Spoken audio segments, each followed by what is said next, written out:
Welcome, ladies and gentlemen, to the Winner Stays On series. This is week number 2, and we have Enticity facing off against Houseplant in a best-of-7 showdown.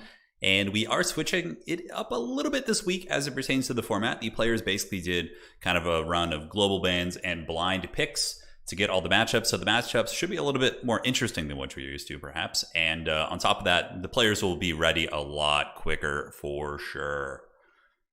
So, Tzeentch versus Warriors of Chaos in Game 1, and we are going to be on the Black Arc. Should be kind of interesting to see. Obviously, Tzeentch does have the advantage in the skirmish game with their horsemen having the Protoss shields and some augments as well. Tzeentch does also have the army abilities, so this should be quite cool. I wonder if we're going to be seeing a Be'lakor pick coming out from Houseplant. Most likely so. I would wager Be'lakor. Hopefully the gods do not bless us with lag today, and yeah, we'll see what happens. Should be good. Nicholas, welcome to the stream. It's been a long time. It has. Been a couple days, but this is game 1 in the best of 7. Currently, I believe these players are number 2 and number 3 on the leaderboard. I think Random Nicks did take the number 1 spot with the most wins. And we're seeing pretty meta stuff, right? Obviously, Be'lakor is extremely meta. He's incredibly powerful, definitely overtuned. I mean, you're paying a lot of units that are around his price point will have like, you know, between 6 and 8,000 HP, but he's just rocking a rock hard 10,000 HP and can be very, very tough to kill. Typically, he doesn't die, although maybe with the Kairos coming in, Kairos using, let's say, Gaze of Fate and Blue Fire spam on him, that could be pretty strong for sure. So, a lot of Horsemen in Game 1. Yeah, no surprises here, though. This is very, very standard for both these factions, and it's going to be 6 Marauder Horsemen against 4 Marauder Horsemen. Of course, the Tzeentchian ones do have the advantage of the Protoss shields, so it should be quite interesting. Enticity is going to be on Tzeentch, and Warriors of Chaos are going to be helmed by the dreaded Houseplant. So, we'll go through the matchups. Yeah, less waiting times. Yeah. Exactly. So we have all the matches ahead of time. So I'm pretty sure, I don't know about Houseplant, but I know Enticity, I think, has all his builds ready. So we'll have to see what happens here. So hopefully we don't have any sort of lag. Yeah, it looks pretty smooth, actually. All of us are based, you know, Enticity's in Canada, Houseplant's, I think, East Coast. So we'll have to see. Hopefully we don't have too much lag here, as I see a little bit loading into the match here. But if it does end up getting really laggy, like we kind of had issues with last time, yeah, we could just have them play it. And I'll just do like some ladder games until I have the replays from them. And then we can do that as well. Have we seen the 9? Yeah, I saw the Domination map pack for sure. A lot of really cool maps. I'm actually currently running a contest, so the timing of that was pretty funny. I was like, wait a second, did they finish the maps for the contest and not tell me? But no, I've been running a Domination map making contest for a couple weeks, and it finishes on October 10th. So from there, we'll be having a little bit of fun. Yes.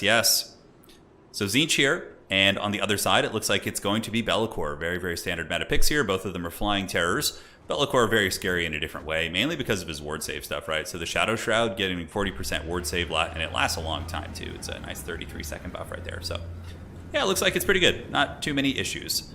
So the forces of Houseplant going to be moving up, looking to intercept Enticity's Horseman Core. So you guys are getting the sweat of the sweat. Random Nicks in chat saying, hope to see another 4-3. Yeah, so last week's series was crazy. Random and Enticity had a true duel of fates here.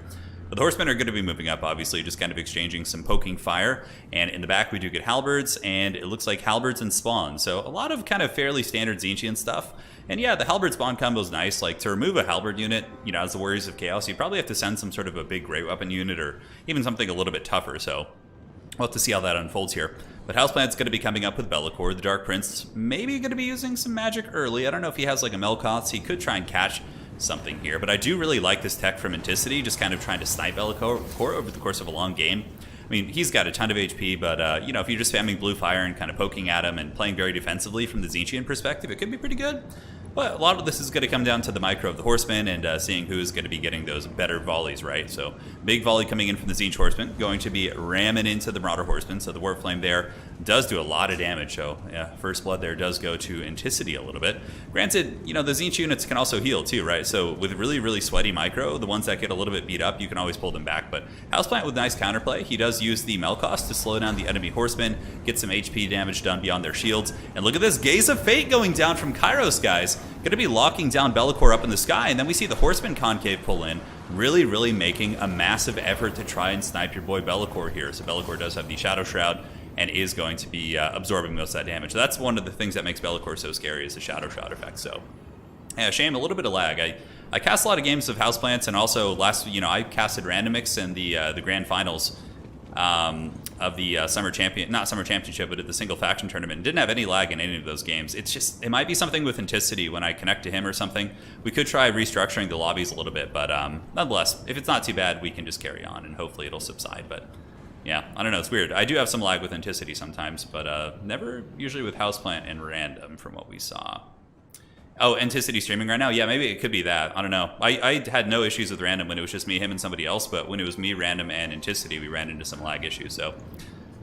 Another nice one going down there. So we do see the blue fire on Be'lakor once again. So Be'lakor going to get popped by that. Damage value trading is pretty even at this point. On the other side, we do see Horsemen coming in. So Marauder Horsemen going to be circling about here. So it looks like there's going to be 3 of those. And we do have the Tzeentch Warrior Halberds in the spawn, who should be able to get a solid stranglehold on this objective. If we're looking at the capture weight here, Chaos Warriors of Tzeentch with Halberds, I believe, have 5. And then if we have the weird spawn, they should have 3.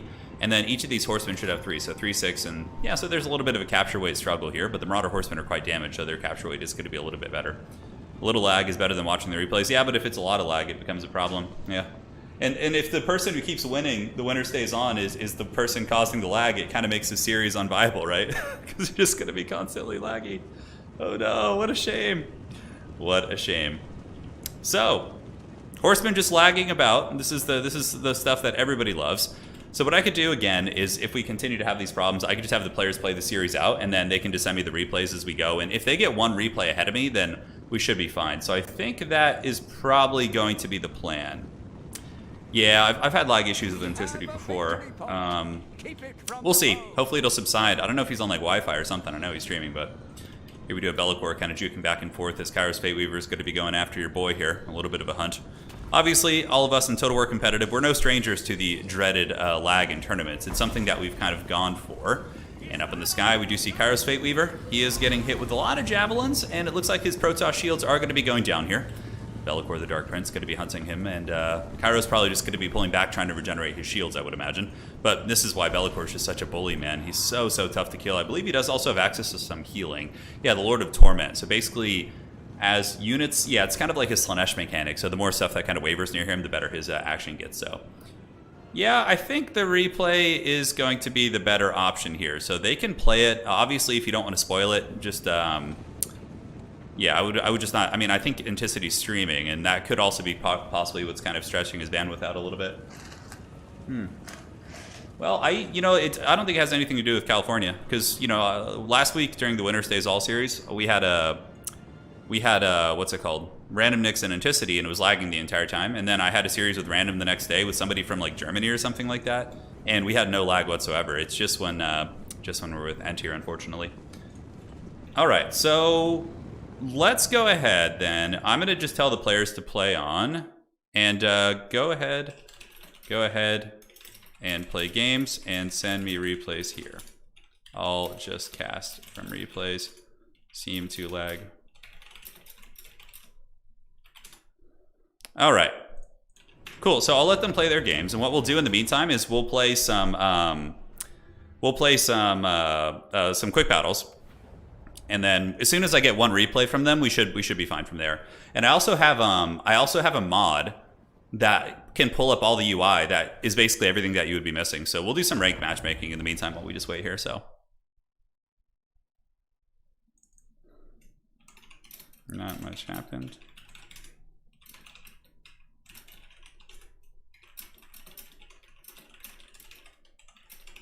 And here is... All right, cool. So I talked to the players. I'll do some battles here, and let me just go ahead and get the blocker up, and then I can restart the game and use a really fancy mod that'll pull up all the cool UI. I think that's the better solution. Some players I don't have lag with, but then there's others that I do. So yeah, what can you do, man? What can you do? Can you play with a mod? Yeah. So we'll do that. Enticity is saying that something whenever he tries to connect to US players, he has lag. So he's saying it happens with him in Flying Taco, and yeah, it's a bit of a shame. So it might just be him with US players. So if we do have Enticity and our winner stays on, then we should probably just we'll try and do them live in the future. But with him, we might have to just do it via replays. Sorry, guys. I know they do need dedicated servers. They do for sure. Let me just change the title of the stream. Say starting soon.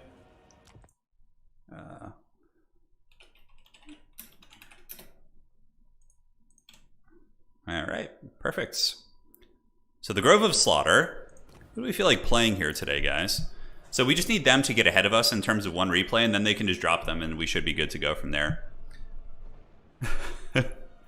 Winter stays off, yeah. I've been wanting to play a little bit of Kislev, actually. Let's play some Kislev. Yeah, they got a lot of fun stuff. I don't know how they'll do against the really meta stuff, but yeah, we'll give it a try. We're against the dreaded McLovin here. The dreaded McLovin. Could you test your Vampire Coast builds here in a quick play? I could. I mean, you mean the one from the most recent video? Yeah. What site do I get my minis from? Troll Trader. Yeah, Troll Trader is where I get all my like fantasy minis and things like that. So, yeah, Houseplant is hoping Enticity and him don't lag super bad. I wonder what kind of internet he's on. He must. I mean, how is the internet infrastructure in Canada? I would imagine it's pretty good. Okay, Wood Elves versus Kislev. Interesting one here. I don't know if I've ever played this matchup. Okay, so let's get the Haggard's Green Blocker up. The Winter Stays On will be starting soon. And against the Hardwood, you probably want a Lord that's pretty durable, right? Somebody that's going to be hard to snipe, I think is going to be the way. Yes, I think that is what we want. Okay, although we can't always just bring a Patriarch for some of the fat healing as well.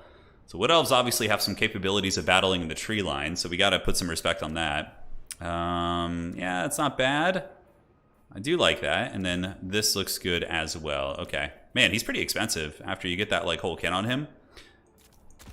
Okay, so we get you guys.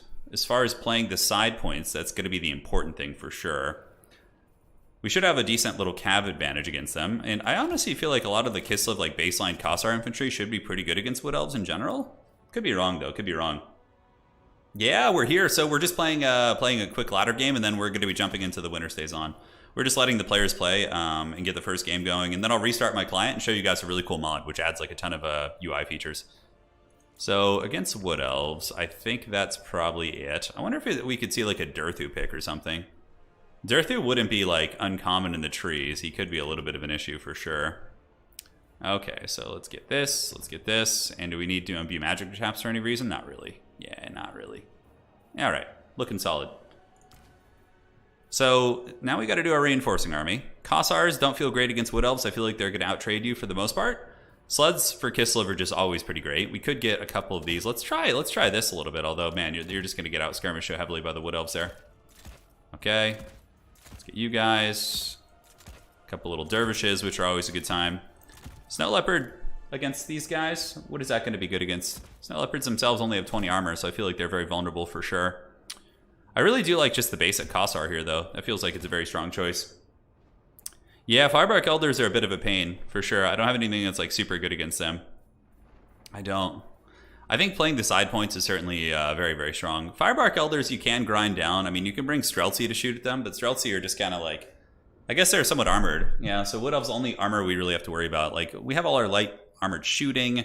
I think with Firebark Elders, you just kind of ignore them a little bit, to be honest. You're just like, all right, you do your thing, man. I'm not stressing it. Don't need Warbear Riders. Let's get you guys, and then we can get some more Zargard, and then more of you guys, maybe. Yeah, the basic Kossars feel pretty good. Heavy War Sled against Elves, I do like that as well. I think a Heavy War Sled could be a very, very strong piece. And then we need to get something in the starting army as well. Okay, looks good. And looks good as well. Snow Leopard against Wood Elves. I guess it is an anti-large beast. Can do okay against some of their like cheaper cav and things like that. Okay, looking good. Give it a try. Feel like I funded my opponent. Yeah, this map isn't good for shooting factions, but you know, we're trying something a little bit different.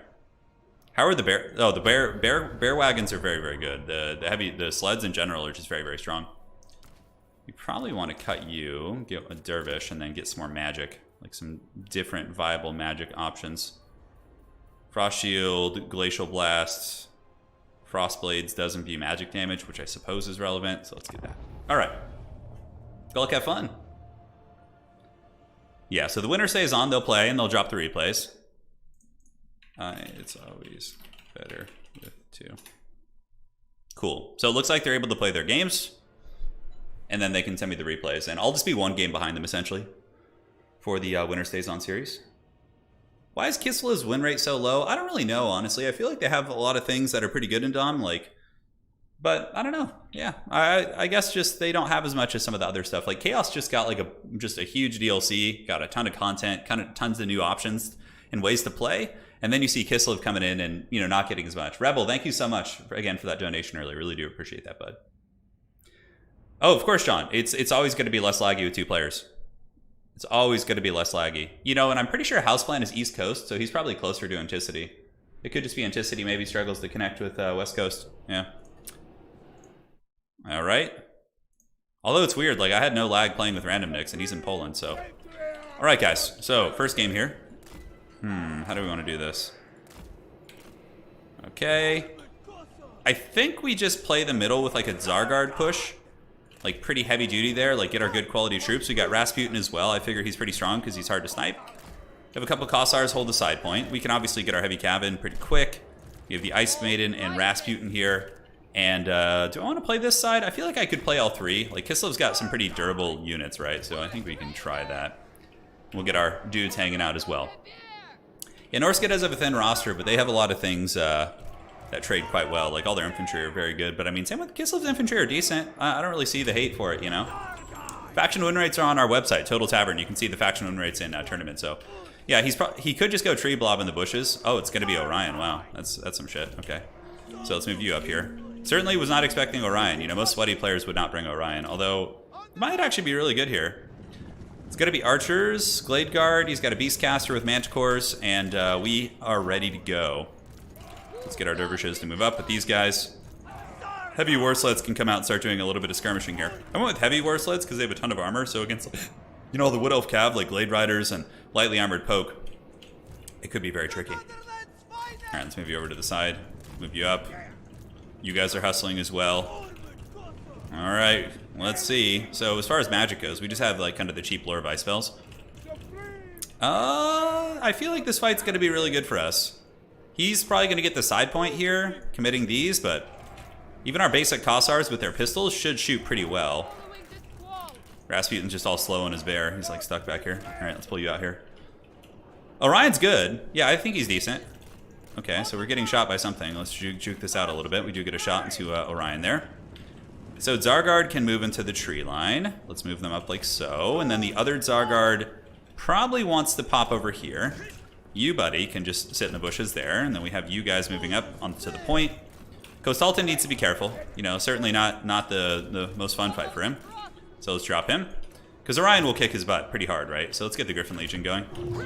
And we can head over there and try and get some free value on that side. I feel like we have enough to deal with his forces here. So let's move you up there. Move these guys here. You guys come up there, here, and pull this caster back. We can do a little Wind Blast on these units. That can be pretty good. Not Wind Blast, but Ice Maiden's Kiss. Nice, nice. That was some good damage there. Kostalton's chilling out. And Orion might go fight Zargard, which I'm more than happy for if he wants to do that. I think that'll be a very, very good fight for us. So how's the Griffin Legion looking? All right, Griffin Legion circle here. Let's do this. Oh no, did I accidentally leave my Facebook on? I was talking with my wife. All right, so pistols, and you guys move up. You guys go skirmish these cav. You guys move into the archer line, and now we can go bully his caster a little bit. And the Griffin Legion can move out. So let's get you guys to charge in there. Griffin Legion goes over the top, and I'm feeling pretty good. Zargard compromising the archer position is quite strong. All right, let's get the melee attack buff, get a little bit of damage, pull back before Orion is really paying heavy attention. And now we do have the sleds. Let's get more sleds. They're just so disruptive. Heavy war sleds running here. Orion pulls back. Oh, it looks like he's just throwing spears at me. Okay. So on the side point, looking pretty good. Although we did kind of get juked a little bit. What are these? Blade Rider tag main tips? Okay. All right, let's get you guys in there. The big heavy cav should be trading pretty good. Let's get into you guys. Move up here. And it looks like Kostalton is getting javelined. Okay, that's pretty funny, actually. The dreaded javelins of doom. Okay, we catch a lot of his stuff here. Let's go ahead and get some cheap skirmish cav. Pop them out and head off his skirmishers over here. In the meantime, on this side, let's see, we have an eagle coming out, and the sled is doing some serious lifting. It looks like we broke these guys. And the Zargard are just causing a lot of problems back there. Yeah, he's actually using the Orion for just the javelin at the moment. All right, let's drop this. Should be pretty good. Kostalton's getting, poked up a little bit, but I think we're in a pretty commanding position. Looks like these sleds are here, so let's get you guys to pile in. Keep shooting Orion with the pistols. Pull back, clear the objective, and I think we are okay. So Griffin Legion's doing good. We're about to get some more skirmish cav coming in. Our infantry should trade pretty well there, I think. We can get another one of you in a second, so 650. Let's move you up onto the point. And yeah, he's got a great eagle summon. Our Zargard are trading well. We do have one just kind of sitting in the forest, not doing as much. But, it's all good. So Orion's kind of getting popped. Like, he's doing decent value trading into us, but I feel like at the end of the day, we're just about to crush this army of his, and then that's going to be game blouses probably. So let's get in there. Let's move around. Let's get Rasputin. Let's do the Ice Sheet to kind of slow him down a little bit. And cool. So now we can start causing some problems for him. Sled's getting in here. You guys get in here. And the Great Eagle should be dispatched in a moment. On the other side, multi-phase battle. Let's get these guys skirmishing here. Looks like our dudes are doing good. Let's pull these skirmish cap back around there. Move up onto the point. And it looks like we have a pretty solid triple cap here. I think we're going to be okay. Let's pop all the heals and just get that going. All right, Orion's just trapped here. Not where he wants to be. And I believe in the bushes there are some units. So, let's just run them down. This is where Kislev shines, right? Kislev can win the cat fights all day. They're a very, very good cavalry faction. Ice Maiden's Kiss. Yep, sure. Let's finish off those archers a little bit quicker. We got Dryads coming out of the trees. And this whole formation just got buckled super heavily. Let's get Dryads to start running them over. Yeah, just get in there with all these units. Zargard's still holding on like Chads. And we'll charge into the back of these spears, move you up here. Griffin Legion's winning their trades. And I feel like this is going pretty well. We'll have to see. Okay, Cav, Scream up here. We have another Ice Sheet. Let's slow down some of the reinforcements. Oh, it's the dreaded Tree Man. I was wondering when he would bring the armor out. That's actually, I like the Tree Man pick. I think it's pretty good. So, Kostalton, do we want to go after Rasputin? I don't think so. Let's get you guys around the side. Pull the sleds back a little bit. Like, I feel like Kislev just has a lot of stuff that's pretty solid. But we're winning on, like, every front, which is not good for him, that's for sure. Like, every objective is going favorably for us. All right, let's get into these Deepwood Scouts. And do we have any magic we want to use? We can go ahead and do the damage buff on them. Move in there. Zargard, keep hustling. Hawk Riders coming in. Hawk Riders, we should be able to DACA them down. And let's just charge into the Dryads again. And let's pull the Zargard over here to help out, because this is really the epicenter of combat. And we'll send another Zargard to kind of replace him and his guard duty in the middle. All right, moving in there. Get a nice little engagement on the archers. Ancient Tree Man's a pain, but it's going to take him like 10 hours to kill the Kislev heavy units here. Yeah, the best of 7 starting soon. It is. Yeah, the players are just going to be sending me replays. All right, let's do that. And looks like secure. We got the side objective. It's basically just a tree. We have a very strong triple cap on our opponent, and we're also ahead on value pretty substantially. So I think we got this one in the bag here. Yep, let's go keep cleaning up these archers here. We could go after the Ancient Tree Man, but honestly, I think our best bet's just to ignore him and just value trade and just focus on, the easy picks here. Let's get the Winged Lancers. We have a lot of fast cav coming out, so let's just lance those guys down if we can. Oh, those are just Hawk Riders. Yeah, I guess we could just ram the Hawk Riders there. Let's get the Zargard fighting here. Get some of you guys onto the point to make sure we hold it. Let's go for his caster. Seems like a little bit of a smarter pick. I think the other side is a complete route as well. I'm pretty sure we got this one in the bag. Yep, looks like it's a complete route.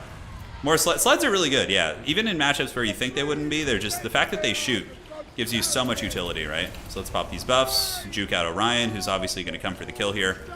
Looks like those cav are getting a little bit pressed there, no problem. Pull the sleds back in, and he does have the capture weight. We certainly want to shut that down, so let's get our infantry moving up. Zargard are replacing in the middle. Let's just keep running Orion around and keep him a little bit busy here. Do we have any buffs we want to do? Could buff up these Winged Lancers as they're just kind of chasing down the Hawk Riders and whatnot. The magic damage actually helps them against some of the Wood Elf stuff. All right, let's move back in here, go after his character. We got a strong triple cap, and we can go ahead and unsummon some of these beat up guys, unsummon you guys, just to get them back into the pool.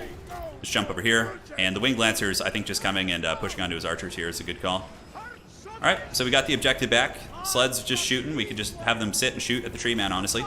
Looks like he's throwing some spears, but yeah, I think we're in good shape. Let's pop the heals. Big heals, big Chad. Kislev cavalry coming in, and the sleds just continuing to kind of work on the Tree Man here. What do I want to summon? Probably just Kossars. Just like basic Kossars to come up with their pistols and just shoot some of these Wood Elf targets. So the archers get routed, and in the backfield we do have those Blade Riders. I don't think he's playing the other side anymore. I think he's kind of given up on this. We do have some spears, which we could just go route off the map real quick. It's probably better to honestly just to leave them there, though, because your opponent's going to not get them back in the pool if they've kind of forgotten a little bit. And you can see why you go heavy war sleds against Wood Elves. Typically, I just think they bring more to the table. So let's do the Ice Sheet, slow things down. What are these? These are Dryads. Okay, we don't care about Dryads. All right, so they're slowed. And we have the good bump and grind going. Eagles are here in the back. Summon in some dervishes, bring them out. Milkshake brings all the Wood Elf skirmish cab to the yard. And it looks like we still don't have enough speed to catch them. I thought the 84 speed, but we're slowed by poison. Okay, that's what it is. So yeah, Wood Elf's just kind of throwing stuff at the objective now. Not going to work out. Very secure here. Let's on some of those. Get them back in the pool. Move you guys up. And it looks like we did catch those Wood Elf skirmish cavalry. Nice, nice. Very good, very good. We still want to leave 2 units there, I suppose. Let's get the sleds piling in. They can fight with Rasputin. He'll give them some nice buffs. Mel Gibson's getting beat up. We'll get some archers coming to shoot him as well. Do we want to circle here? How do we want to play this? Yeah, we got his caster. Let's get the bear sleds coming over. Let's get you guys moving, and then we can also get an Ice Maiden's Kiss, like right down the pipe on his units there. Should do quite a bit of damage. Nice, nice, very good. All right, circling around the back. Units coming up. Let's get some more Winged Lancers. Such a cool unit. I love heavy cav. They're just one of the coolest things in the game here. So we'll do the layers on layers tactic here. Orion taking far too long to kill. He's good for sure, but the Ancient Treeman and Orion just really aren't doing a whole lot. And Rasputin here is going to be giving a big AoE buff basically to my whole army. So let's go shoot at your boy. We can keep these guys going here, get you here, pull the Winged Lancers in. I think we can go kill Orion now, to be honest. Yeah, it looks like we routed a lot of the stuff off the battlefield. When you're playing Kislev too, you kind of get to feel partially what it's like to be undead, you know, because you get like all this stuff that's like semi-unbreakable, and man, it's such a boon. Like if this were the Empire and you were on the edge of the map, like you'd have to be really precarious, like cautious about taking those engagements, right?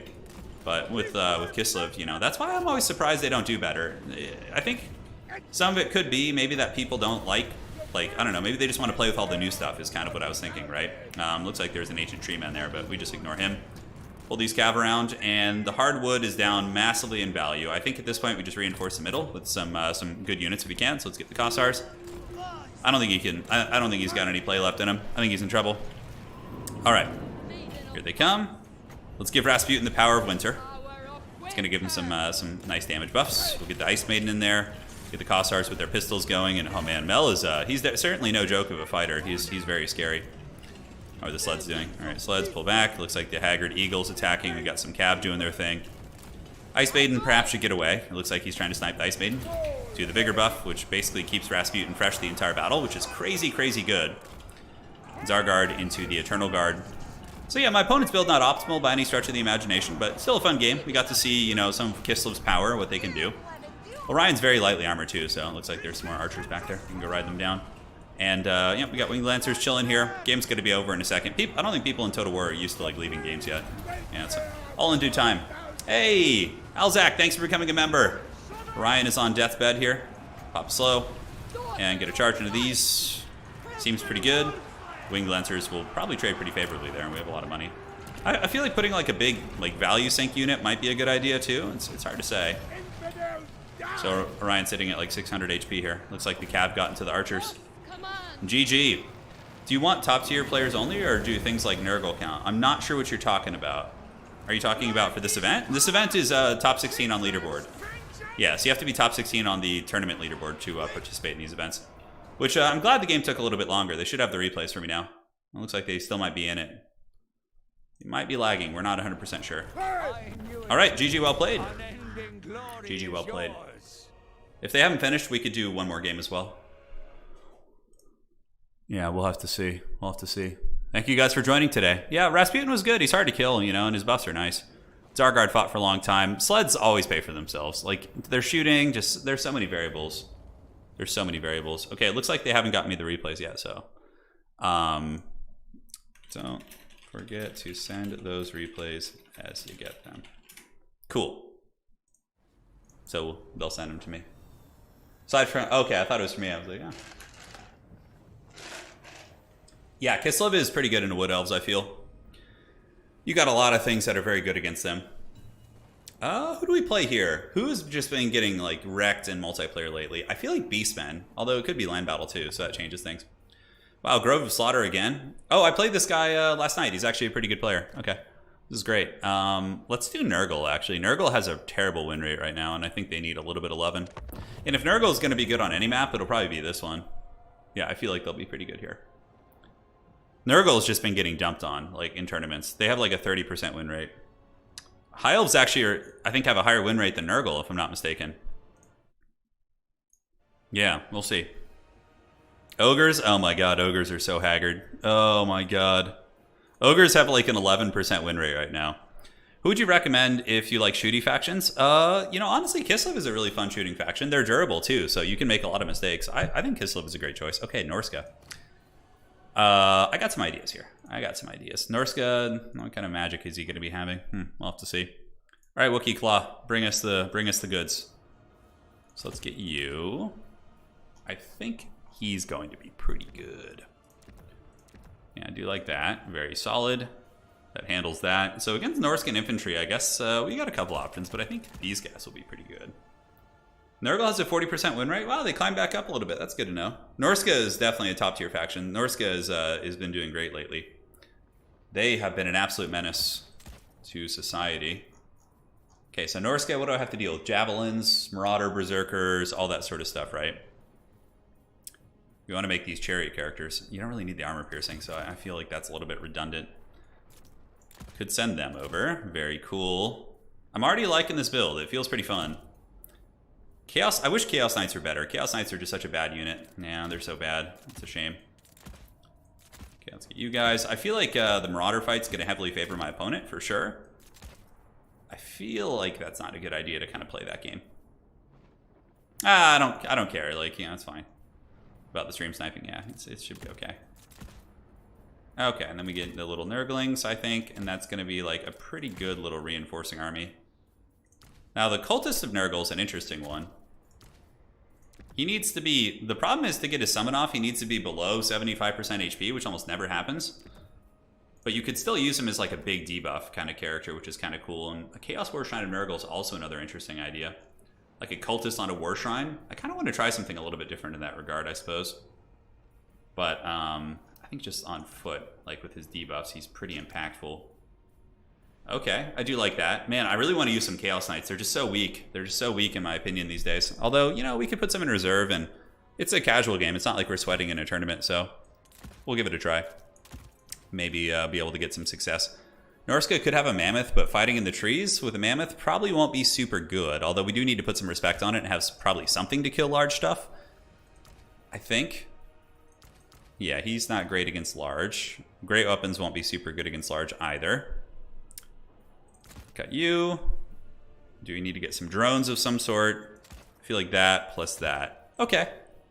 This build feels a little bit better.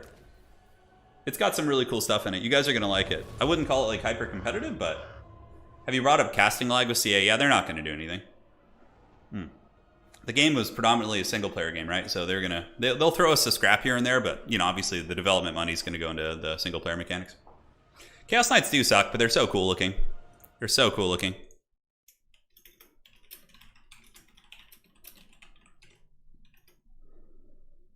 All right.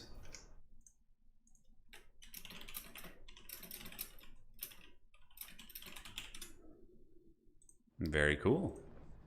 So yeah, I just got the first replay from them. So we will be after this game will start. So we'll just do this because I think you guys will enjoy this one quite a bit. This guy's a good player too. I played him on ladder the other night. He's pretty strong, if I remember correctly. Yeah, I don't know why Chaos Knights are bad. It's weird. It's weird for sure. Large stuff could be a problem, but if he comes to try and fight in the forest with like a Mammoth, it's usually not terribly cost effective. You know what I didn't really account for though were Fimir. Yeah, I don't really have any good answers for Fimir warriors if he goes with those. I have Beasts of Nurgle, which I suppose is like the one unit I think can do it.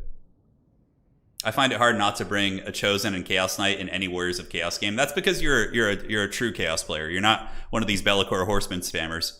Yeah, you're a true metal Chaos champion. Yeah, absolutely. All right, so Grove of Slaughter is the map. Thank you, Wookie, for your assistance as always. A true saint. And yeah, I brought Chosen because they're badass. So we got Chosen. We have a big, nasty kind of middle blob fight army. Let's do that. We have some Nurglings who can like creep around and, you know, just sit on points. So they'll probably move over here with the Chosen. And we got like a debuff blob. So we got Festus. We have a Cultist with the debuff. So he has the Icon of Eternal Virulence as well as the Warrior's Bane. And then you stack that with Slime Trail, which lowers melee attack and speed. So we have like a lot of debuffs basically, which is kind of like how Nurgle should be played, right?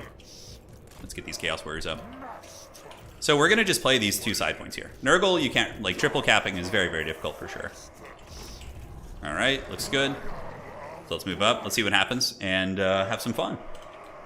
Well, will they nerf Horsemen? Horsemen have a bug right now where they throw, and when they're in melee, they also throw. So they just get a crazy amount of DPS. Yeah, so I like this army. Festus isn't what he used to be, but he's still good. He's still very, very good. The only reason you don't see him in Warriors of Chaos is because of how like broken Bellicor and those other characters are, in my opinion. All right, let's move up. Pretty meta. He's got Fimir. Got your boy Wulfric. Probably has a caster hiding somewhere, I would wager. Maybe it's in, you know, you can start with your caster in reserve now too, so. I almost wish I could like talk to my opponent and be like, hey man, can we like offer, can I get a fast forward offer here while we move up? Yeah, Festus will get his butt kicked by Wulfric, but Wulfric will get swarmed by potentially the Beast of Nurgle and different things like that. So let's go for the healing elixirs initially. Chosen are going to be tough to kill. They are meaty. I knew I should have brought some Marauder Horsemen. I just don't like using them. Is he going to play the side objective? If he doesn't, I could just slip some Nurglings over there too. Or send some like Forsaken or something. I don't really know. My army, the only problem with it is, yeah, we're just going to... It's just like, if he fights me head on, I think I win. But if he tries to pull me apart, you know, that's how you beat Nurgle, so... He's got some Horse Masters. I got some healing. Manticore sniping on Festus is very, very good. Cultist didn't bring the summon either. It's 200 gold, and, you know, you almost never get it, so... I felt like that was kind of silly. Now, do we summon the Chad Chaos Knights? Or do we send some Haggard Nurglings over here? I think we just do this. Just, if he's going to let it happen for free, then I think we do it. Looks like we're going to have a blob fight here, which is exactly what Big Papa Nurgle wants. And we have the double chosen. Alright, here we go. We got the big healing. We got the Stream of Corruptions. We have the Harbinger of Pestilence. And what I can do is send more stuff to the middle. Although he does have that Manticore kind of camping the middle a little bit. I think if he's going to give me a head-on fight, dude, I'm just going to take it. Especially since I think I'm getting this side point for free. I'm not like as stressed about it. Okay, so Horsemen are coming up. I obviously don't have anything to do against them. I didn't bring too many good answers, but that's what the healing elixirs are for. As long as he's not killing models. All right, let's move those Chosen out. Keep these little turd burglars on the back of the objective, and they're just going to kind of grab that. Keep moving up. I think he's going to run. I think he's going to see this and be like, screw this shit. I'm going home. I'm taking my toys with me. Yeah, so let's do that, and let's get you guys. Oh man, I really want to get Chaos Knights, but they're just like, they're just not super great. Alright, so we got Chosen onto the objective, like so, and Nurglings. And we can also leave one Chaos Warrior, and just take the rest of the middle, I think. Alright, so we're going to grab the middle objective. Looks like he's going to the side. We might be able to steal it really quick. We'll have to see. But the Chosen here just do not care at all. They're just like, whatever, dude. We got, like, giant tower shields. Let's see if we can get a Fury out there. Just try and chase him a little bit. Alright, cool. So Chosen into these guys. Nurgling screening a little bit. Festus needs to probably stay here. And we can take one of these guys. That's the hardest part about playing Nurgle is just making sure... Oh, he actually attacks Nurglings there? That was it. That's a curious choice. Well, we should be fine. Alright, so Festus is going to bounce out. Side objective is going to be taken by my opponent. So let's run into the trees with the Nurglings there. And yeah, we got Chosen fighting now, which is great. We also caught his Horsemen with the Furies, which is just super money. Festus and company are going to come over and probably drop a Fleshy Abundance on the Chosen, although they're not even taking any damage, really. Let's just save it. Okay, so we got the middle point, which we have some Chaos Warriors here. We have a Beast of Nurgle, and we also have a Chosen. He's not going to want that fight, most likely. I think we got this one in the bag, so let's send Festus back to the middle. Like, this fight here feels pretty good for us, I think. And we can use a Fleshy Abundance on these Chosen to keep them nice and healthy. Those Horsemen are just getting swarmed and hunted, which is a pretty good feeling for us. And we got a Condom Wolf coming after us. Ooh, like a major Condom Wolf. Interesting. Forsaken, get into the Marauders, and now we need to summon in some big boys. You know what? Screw it. Let's have fun. Let's use some Chaos Knights. Let's pull them out. All right, so let's get on the Manticore. That's what you're for. Chosen are just raid bossing. Like, if you let Nurgle Chosen have their way here, dude, you're going to have a bad, bad time, homie. He's going to collapse into the middle. He has to. Wulfric here and the Fimir and everything, I think that's going to be the play. So let's get these Chaos Knights to just come crush his army here. And look, yeah, now we have the Beast of Nurgle, which actually can fight Manticores pretty effectively. Forsaken versus Marauders is very good, and let's get into the trees. And you guys, let's pull them over here. And they can make sure Festus doesn't die. Now, where are these guys going? Okay. Chaos Knights can maneuver over there. We got the Horsemen off. The Beast of Nurgle's winning. That fight's, I think, won. It's hard to say. Yeah, he's coming into the forest now. So let's get our character Goon Squad to go after him here. Warriors and Warriors, looking good. Chaos Knights, we're just running from his anti-large beast, and we're going to go look for some freebies where we can. Let's get some Plague Toads running up to help. They have mass. And we got the Horsemen off. Let's go get these Horsemen. Seems like the Chosen, yeah, the Chosen are just wrecking shop. They're just doing some serious work. Wulfric's about to get his butt kicked too. Alright, Fleshy Abundance. Ah, I miscast. Yeah, oh, actually he ended up being pretty good. He ended up being pretty good. So we got this objective. He's trying to get a little bit cheeky and like outrun us here. But yeah, Fimir, this is great. And the damn wolf there is such a problem. Let's just keep going after those. Are those Marauder champions? See, the Chaos Knights are just so haggard. It's so hard to find a home for them. Okay, so let's do this. If he's gonna chase me with all these things, let's just run into the bushes and take him for a little bit of a vacation, right? So we got on there. We're decisively winning that fight. Let's get the Plague Toads in here. And now this is where we use Curse of the Slug to slow these guys down, run into the trees, and just tar pit them with Nurglings. And, you know, if those Chaos Knights are at least occupying a big portion of his army, I think we're in pretty good shape. And we're winning this fight here, I think. Yeah, we're doing pretty good for ourselves. All right, let's get the Pox Riders in. Just have them rear charge some shit. Chaos Knights retreated through the tree line, and now we just get Nurglings popping out, and we just kind of hang here. And as soon as he leaves, we can take these Marauder Champions with the Chaos Knights. Yeah, look at the Chosen and Nurgle, barely taking any damage, dude. So jacked. Let's get rid of these Nurglings here. Furies are chasing, and now he's going to move to the middle, so we need to reinforce it. But this is where your boy Festus shines. Are these Chosen here? Those are Chosen. Let's get the Fleshy Abundance on them. And the Toads came into the back and should be able to mess up the Famir pretty well. The Beast of Nurgle, you guys are hanging. We'll get these Chaos Warriors moving to the objective. And the Chaos Knights are just waiting in the bushes. So let's get the Nurglings to go occupy them and get the Chaos Knights to get a big thunderous charge on them. And we might be able to go for actually a triple cap here. It's a little bit greedy, but I think it works out. What do we get? Do we get caught here? Oh, we have the Skinwolf Airkin traps. Okay, yeah, I'm down for that. So he is getting the capture weight in the middle. Granted, the fighting weight I think is going much better for us. Like, we're out trading. Let's go with the Harbinger of Pestilence. And yeah, we're going to need some reinforcements mid. Let's get you guys. And the Chaos Knights hopefully will do well. They hit those guys pretty hard. Although, yeah, it's still not as much damage as I would like. Okay, you guys move. Looks like there's some Norskins hiding in the trees here. We have the debuff blob going. Famir Warriors are surrounded and just being kind of dragged in the mud. We have the Skinwolf surrounded by Plague Toads, which is actually very nice. We got Javelins back here too, so we might actually be able to just get his Javelins here. All right, let's go. Plague Toad or Nurglings, occupy him here. And let's get some Forsaken, run them over here. And now we're going to get Chaos Knights right onto these units, so we can use the Curse of the Toad here to get those guys kind of trapped up. And how we look into the middle? It looks pretty good. Festus is actually surrounded by Berserkers, which is incredibly bad, though. Let's get the healing elixirs going. We need to save our boy Festus. Oh, did he get terrified? That's right, he's just immortal. Yeah. Okay, so it's just a terror route, which means I should be able to get a fleshy on him, assuming he doesn't get beat up too badly here. Come on, Festus. That is the longest terror route I've ever seen. Oh my god. All right, let's drop that. As long as we get the cast off before he gets routed here, then we're okay, I think. All right, so value trading's even, but we are winning on objectives. Over there, we don't really care about that. We got Chaos Knights into those skirmishers, Forsaken into the champions, and hopefully we just win this side. How's our boy doing? Okay, he's broken, but so too is the army here of Norsca, it looks like. Although, no, he actually kind of got the objective. Interesting. Festus still healing. Plague Toad's trying to save him. We still have our character Goon Squad. And the side point has gone to us. So we have the 2-cap on him. Here, the Chaos Knight's able to route those units off, which is good. The middle is precarious, but we still have a lot here. We have some warriors who've just arrived. Festus he's pretty much caught out. Yeah, his support around him did kind of buckle, and that was not good. All right, so let's get some more Furies to just come and give some battlefield support. So let's get on you and get on you. Take these guys out. Chaos Knights come around the back, hit these Marauder Champions. And we have this point, right? Okay, we do have that point. Good. So value is pretty even. Festus is getting circle beaten, which is fine. You know, it's his lot in life, and we had to have the Toads moving in to try and help out a little bit. Chaos Warriors have now arrived onto the point as well. And yeah, we got Chaos Furies. They're going to hunt down these skirmish cav. So let's just hunt down these annoying skirmish cavalry. And with all 3 units here, I mean, we should kill these Marauder Champions, which will be good for us. Is there anything we want to do to try and cap the middle, maybe? Let's just send some Turd Burglars, some little Nurglings to come here and try and jump up in the objective and just get the capture weight. All right, so Festus has died. What's kind of funny is I can always resummon him, too. These are basic Marauders. We have a lot of armor in the middle. And we still have the debuff blob going, too. But that Skinwolf Airkin of his is actually seeming to be very, very strong. Chosen also got a little bit beat up. We do have the 2-cap on him, though, so I think if we just play the sides effectively, we'll be okay. Drop the slow here. Let the Furies really catch them and saturate. And I think we send a Nurgling to this side and one to this side. I don't think we play the middle anymore. There's some things that are going well. I mean, Toads into Marauders is good. Our Warriors kind of got their butts kicked, though. And yeah, we're starting to falter here for sure.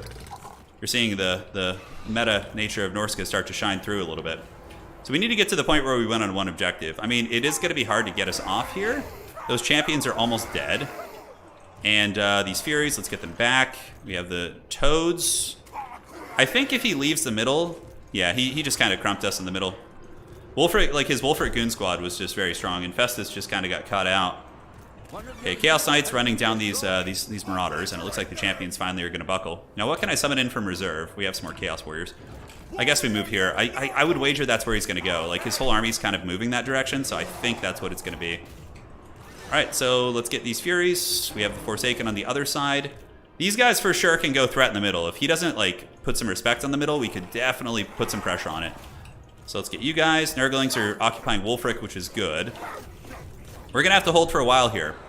We still do have the Chaos Knights, the Chad Chaos Knights. They've been pretty fun. Now, do I want to try a little bit of a middle push? I think that's not a bad idea here, actually. He just has a couple Marauders and whatnot, right? So let's get in there and see if we could, like, sneak the middle away from him. We do have Rot, Glorious Rot, which isn't very good. But Nurgle is good at holding points for a long time, right? So we can do a Fecundity here, get a little bit of a heal. And I believe our Furies are unfortunately getting caught here a little bit. Wolfric, we could just, like, run into the bushes. Yeah, let's do, like, a big middle overload, I think. Let's get some Pox Riders. Unfortunately, they don't fight very well in the trees, but we still want to do it. Yeah, and our Warriors are kind of getting battered here. He still has a lot in the middle. I don't know if we can actually get it with just Nurglings and stuff. It's going to be very, very precarious. So I'm pretty sure we win on 1 point at this point here. Let's get the Chaos Knights hiding in the trees. We're really behind on value now, though. Like, really, really heavily behind. Alright, so we got the Beast of Nurgle. Forsaken against Marauder should be good for us, I think. Get into here, get the Warriors into here. Haggard, Pox Riders are coming out. Part of me's like, do I just resummon Festus? I feel like that might not be a terrible idea. Like, resummoning Festus and holding out on 1 point might just be the way. I think the Chaos Knights honestly just, like, set us back so hard. But we'll keep him there in the bushes, and you guys can hustle over here. Yeah, Nurglings against Marauders, not a great fight. We need to kind of gather the boys. Let's move here. Chaos Warriors into Berserkers, and Pox Riders, let's just keep them kind of here. I think we resummon Festus and send him to the side point, because I'm pretty sure we win on one objective here. Let's see. So, yeah, I think we... it's actually very close. I might not. I might not. I'd have to do some math here to really figure this out. Yeah, he's got the Femir Warriors. The Femir Warriors against Nurgle is a really good tech. I love that for my opponent. Seems very strong. But we're so behind on value here. We're so behind. Forsaken getting surrounded and crumped. I think we could be in danger. Let's get your boy Festus. I wonder what you do differently. I mean, yeah, I guess just letting my character get sniped was stupid. I think that's what cost me the game, right? There's not too much fancy analysis to look into here. So let's consolidate our forces, maybe for like a central push. Keep the Chaos Knights waiting in the wings. And go for like a sneaky cap at some point. So these are chosen, so they're going to be chilling. Let's get you back.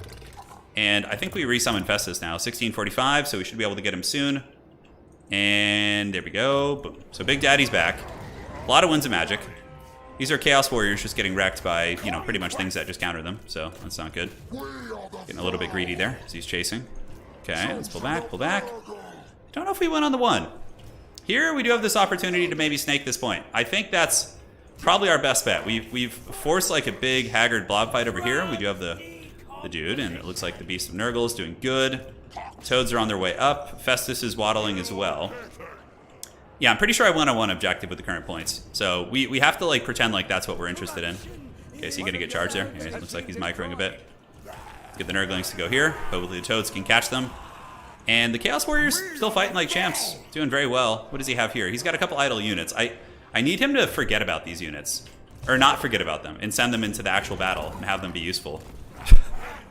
Alright, so Festus is gonna get hunted by the Skinwolf Werkin. So what we do here is we just get a little bit of help, and we just get the Toads to surround the Werkin. And that should be fine. Could summon in some Furies if we want to. Summon in Furies over here. Have them fly over. You know, we can't just let them harass for free. Cultist there. Yeah, just keep chasing. Nurglings are almost here. And your boy Festus can waddle over here now. So now what we do is we start gathering an unholy legion of Nurglings on the other side. And then we go for like a sneaky, sneaky cap. Your boy Festus is on his way. Let's get some Nurglings. We need to save 2 Nurglings for the back cap, I think. Alright, so everybody's gathering up. Thankfully, we do have Chosen here, so let's get some Fleshy Abundance on them. I think Fleshy Abundance doesn't resurrect models, actually. Okay, so let's get these Chosen all jacked. I'm okay with that fight. Let's get you guys hunting here. We'll save the big army ability. Festus is on his way over. Oh my god. And he's still leaving units over there, so he's being very conservative, which is a good idea for him, I think. Okay, so let's do this. Let's slow you guys down. We need some mass here to kind of protect your boy. Plague Toad's coming. Oh boy, Festus, come on. Let's get these Chaos Warriors jumping over there. We need to go healing elixirs as well. Let's do healing elixirs. Alright, so the Plague Toads have kind of bumped him a little bit, which is good. Do I want to send some more Forsaken over to the side point? Probably not a bad idea. I think we have a lot of time to work with here. So let's get Forsaken moving. And we do actually manage to surround his Werekin here. Let's get the Warriors kind of shielding. Looks like Skinwolves are on their way in. But that's actually a nice little surround. Yeah, we do get a surround on that boy there. And where are the Furies at? Yep, okay, they caught some Horsemen. Horsemen are currently bugged though, like I said. They attack, and they attack in the melee and throw javelins at you. So that's why a lot of, like, Furies would normally annihilate Horsemen, but in this case it's a much harder one. So the Werekin, let's move up onto the point. Forsaken are moving over here. He's still leaving stuff here. Chaos Knights are waiting in the wings. Unless he's maybe... I don't know how you would know I was laying an ambush there. Like, most people would always just bring their stuff over for sure. Okay, let's get some more Nurglings. This is the Nurgle way. I think we just have to commit here, because if he's just going to camp that other side, then yeah, we're not going to have a good time here. But we got a lot of healing. You know, Chosen getting healed. You have Fecundity as well. Pop that, heal those guys up. Oh, and if he lets my Cultist get here, we're going to have a huge debuff blob that he's not going to be very effective against. So we just need to make sure Festus doesn't get caught out. Okay, so we got the Plague Toads looking good. He's got Berserkers on their way down. And, yeah, he's just kind of chilling there. Just hanging out. But man, oh man, this is a dicey one. Get you in here. Festus is providing the AoE healing, so the team's going to be healing up pretty heavily. Get Horsemen, get the Cultists in there. Cultists in there, and what else do I have in Vanguard? I guess I could just get some more Toads coming across, but I feel like the capture weight... Yeah, Furies for now. We'll just try and chase off his damn Horsemen. Alright, let's get these in. Now we can go for the Harbinger of Pestilence. Just start Mortis Engineering a little bit now that he's got a lot of Horsemen in here. I think that's going to be the play. So we're hitting everything. Let's go ahead and use Curse of the Slug on these Berserkers to keep him from getting to the objective. And now we have a debuff blob active, so all of his army here is going to be heavily debuffed. Forsaken versus Marauder should be a pretty good fight for me. And still chilling with the Berserkers there. Still chilling for the Berserkers. You guys come over here. Let's get these guys. And he does have the capture weight. Okay, so we gotta... I guess we have to commit Nurglings to this. I don't know how he has more capture weight than me. I have like 20 infantry units here. Okay, so the Mortis Engine's doing great. You can see the debuff blob. Yeah, it's hitting his Berserkers now. If he captures this, I'm in big danger. So yeah, we got Nurglings. Good. So that just barely gave us the capture weight. So let's get these Furies to hunt these guys down. And yeah, we still... I think the Mortis is the way here. I definitely think the Mortis is the way. Forsaken, let's hustle him up to the point. Is there anything speedy I can get here? I guess just Plague Toads are probably my best bet. Because he's about to get a lot of infantry to the point, but I do have more units coming as well, and hopefully we can start to get some sort of a route. Harbinger of Pestilence is going down. Yeah, so Furies will break these Horsemen off the point, most likely. The Chosen of Nurgle are just doing the work of the gods here. And it looks like, yeah, he's kind of like leaving the side point a little bit. The Chaos Knights, I might as well have them fight, just to put some stress on my opponent here. So now he does have a minor capture weight advantage, but with the Forsaken arriving, I should be able to get onto the point here. Let's get on. He tries to intercept, but they just need to touch the corner of it, basically. Yeah, so they're on the point, which is good. And another unit of Nurglings coming on, so that should give us the capture weight we need. And great, we got those Horsemen off, so that's going to help us. Healing Elixirs don't feel great. Let's get these going here. Let's move in there. Okay, this is going to become very scrappy, actually. He might take it from me, but I have a little bit of time, I think. Not too much. Yeah, Furies come here. He did get the capture point, which is really bad.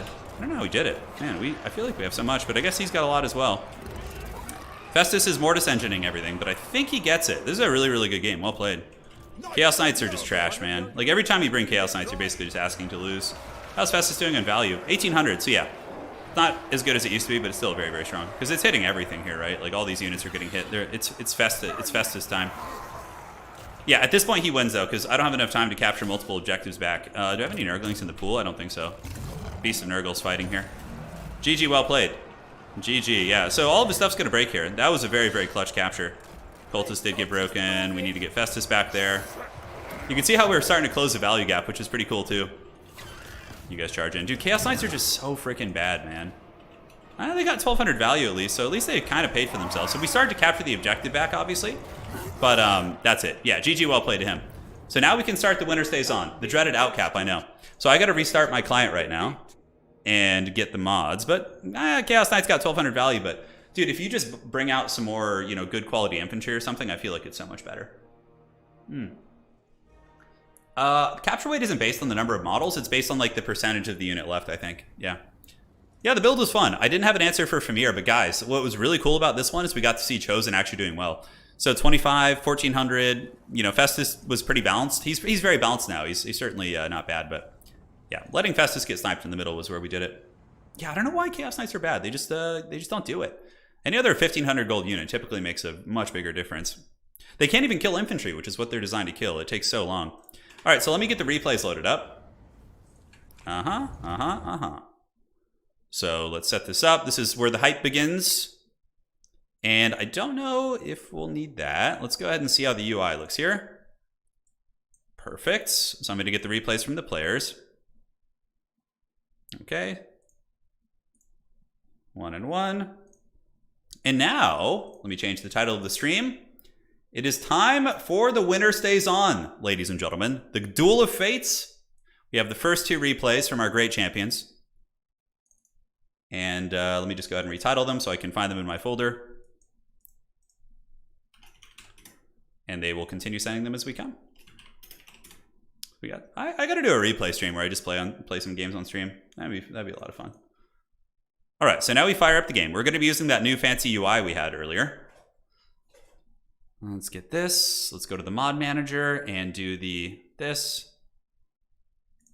And yeah, what's really cool is this UI mod. It works with the replays as well.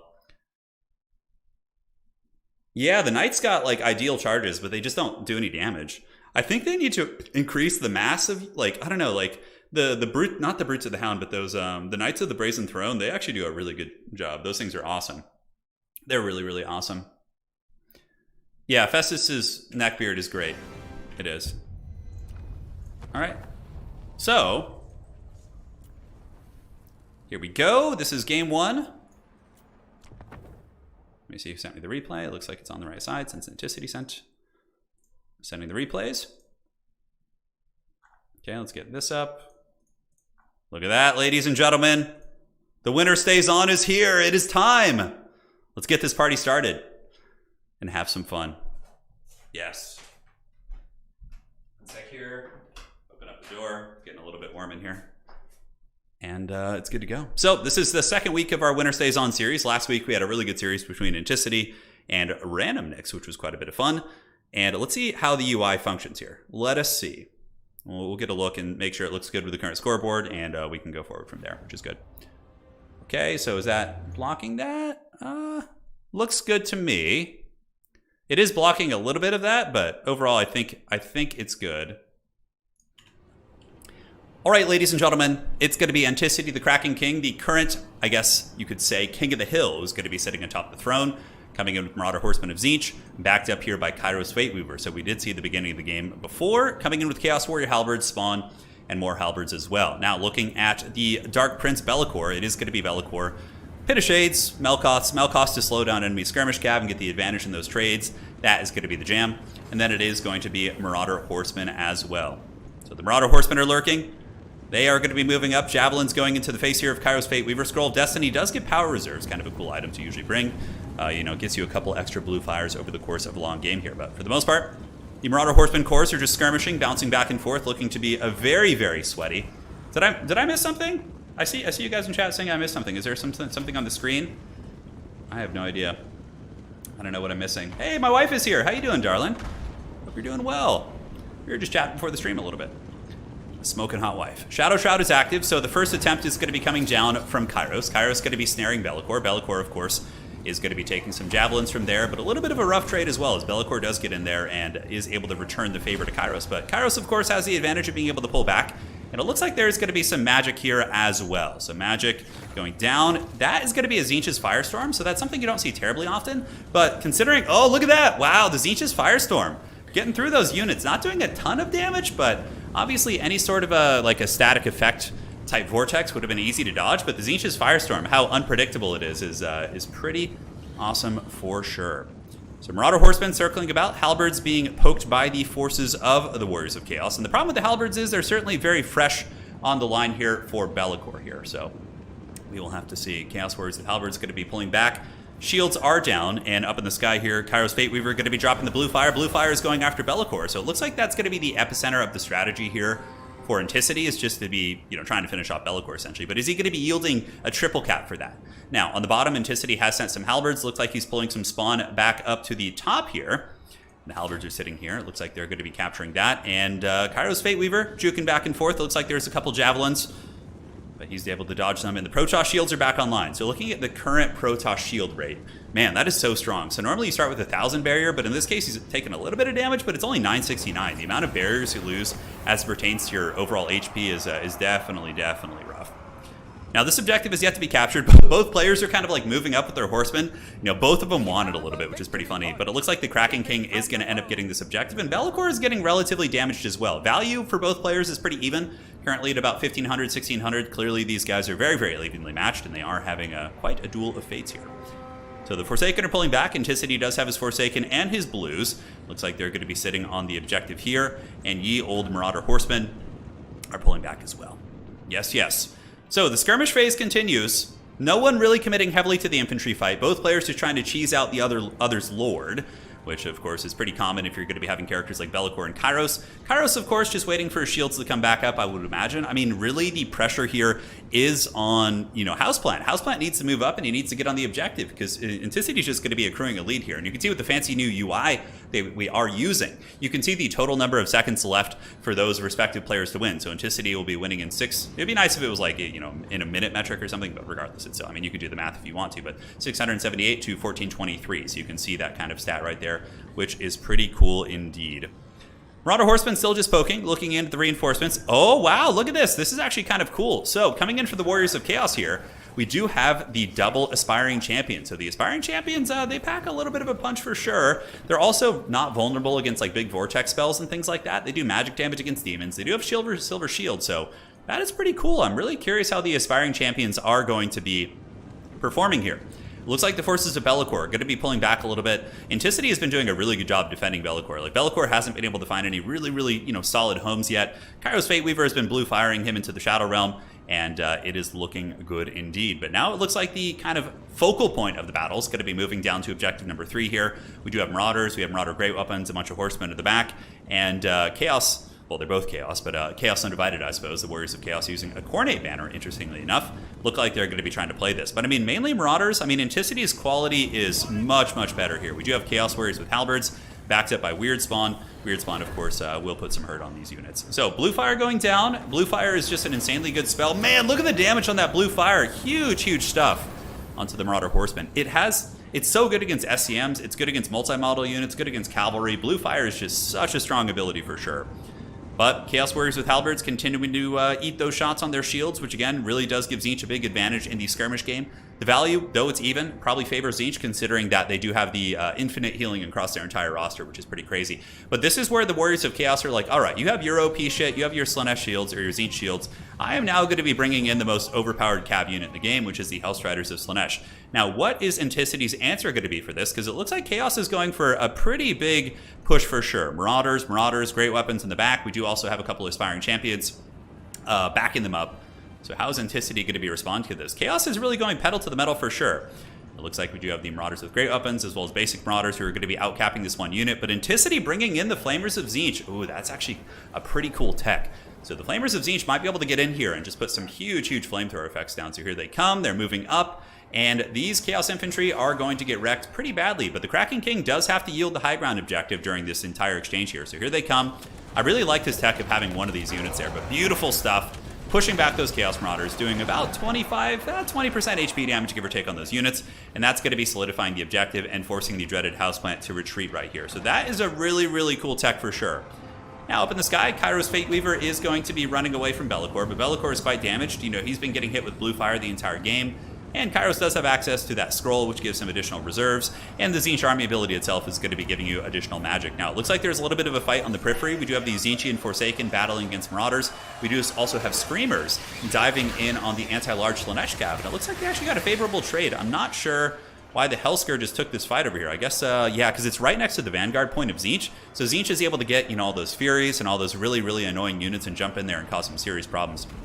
Pit of Shades going down as well. Looks like there was a Pit of Shades over here. Warriors of Chaos do have the double cap, but Tzeentch has been able to kind of hold on to the triple cap here. It looks like the anti-large Slaanesh cav were able to get a jump on the Chaos Spawn. Chaos Spawn put, a serious amount of hurt on them, and Be'lakor is going to be chasing down some chariots on the wings of the battlefield. So going after the chariots is not going to be a good use of his time for sure. Enticity would just run them to the edge of the map, and then Houseplant would have been kind of waiting for quite some time here. So Kairos Fate Weaver shooting the blues. Every single shot misses Bellicor. That was really unfortunate. That was like in a movie when like plot armor comes in and a character just like every single arrow just kind of dodges there for sure. But here we do have Bellicor. Tzeentch army ability going down. He did drop it on his head there. That was kind of was that a misclick? He just dropped the Tzeentch army ability here, but it looks like oh, was that actually a Tzeentch's Firestorm or something? That's a Tzeentch's Firestorm, but these are just aspiring champs, so they're going to be pretty resilient against the magic as well. On the wings, Forsaken still trading pretty well, backed up by the Spears of Tzeentch, who are a pretty stalwart unit with 37 melee defense. Blue Fire once again going down. Bellicor is at 3,000 HP. That big 10,000 HP pool is starting to kind of dissipate a little bit as a giant Pit of Shades goes down for Bellicor. Really, really nice one. That Pit of Shades is going to be hitting multiple Tzeentch units. It hits the Forsaken, it hits the Spears. Also does entrap the Screamers a little bit, but, you know, they're not going to take a ton of damage from it, I suppose. But Chaos does end up winning this fight over here, and it looks like Houseplant is going to be securing Objective 2 and Objective 3. The value trading, though, is dead even, and dead even trading is not a good sign here for the Warriors of Chaos. Interesting stuff for sure. Bellicor going to be getting slapped by another Blue Fire right here, and it does imbue the Warp Flame on him, which means some of the fire damage coming in from the Tzeentch and Javelins could do an additional 10% damage. And it looks like they're going to be trying to finish off Bellicor. I mean, Bellicor is really like a big centerpiece model. For anybody who's ever played tabletop, there are a lot of armies that have one big expensive piece, and if that piece does, you know, die, then the rest of the army tends to fold like a little bit of a piece of paper there, so we'll have to see.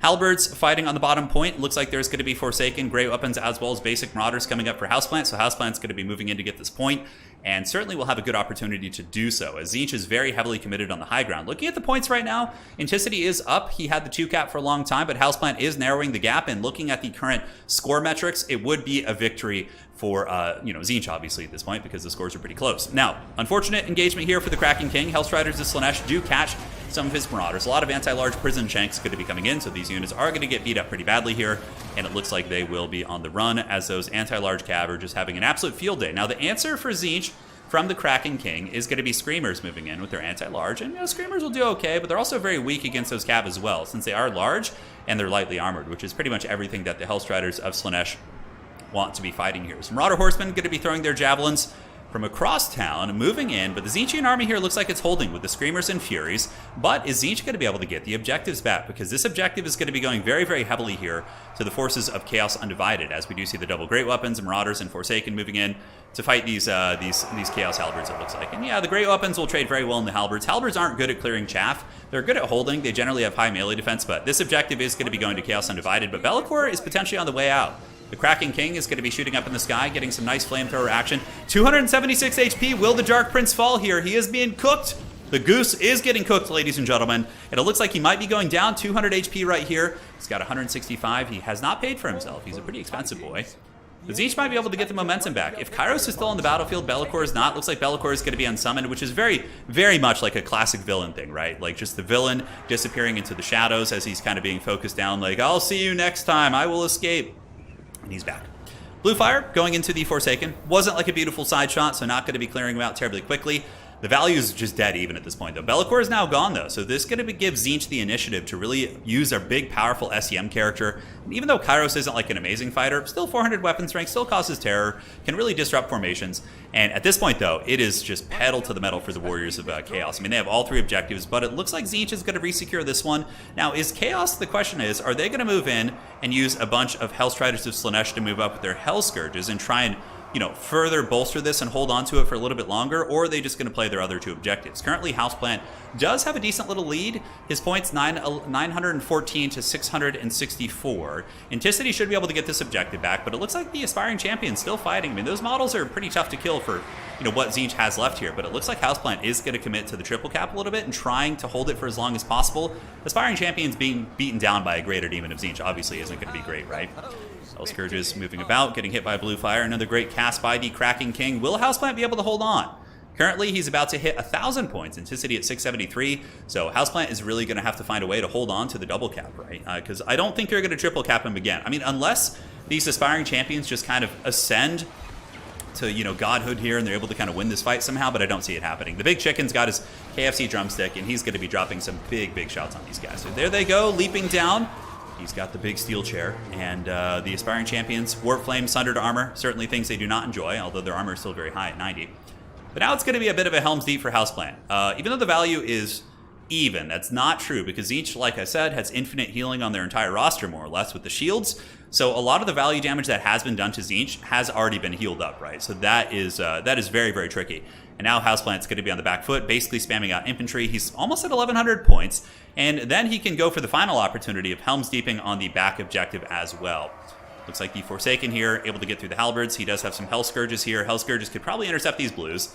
And you can see the blues coming in. I think Enticity knows in this situation that he needs to get a triple cap. It's going to kind of come to that point. Although, man, Tzeentch is wrestling this objective super quickly. I did not expect that to happen. I guess the Chariots got there super quickly, got ahead of the Forsaken. We do get Forsaken of Tzeentch as well as these spears here. And I think at this point, you know, Houseplant is... oh, look at this. We can actually see who's going to be winning quicker with the new data. So Enticity will win. Oh, my God. Houseplant still wins on one objective, guys. 357 to 365. Wow, and I wonder if Houseplant actually did the mental math there, like if he was able to kind of do that really quick and realize that, because that would take a little bit, especially if you're playing with the playing without, you know, obviously you don't play with this mod because you would be a different version of the game. I can cast replays with it, of course, but in the backfield, Warriors of Chaos got the objective back, dude. Hellstriders coming in. We do also see the Aspiring Champions. Yeah, nice. And it looks like there's going to be a Tzeentch's Firestorm going down. That's going to be probably doing more friendly fire damage. And that's kind of the cool tech of the Aspiring Champions.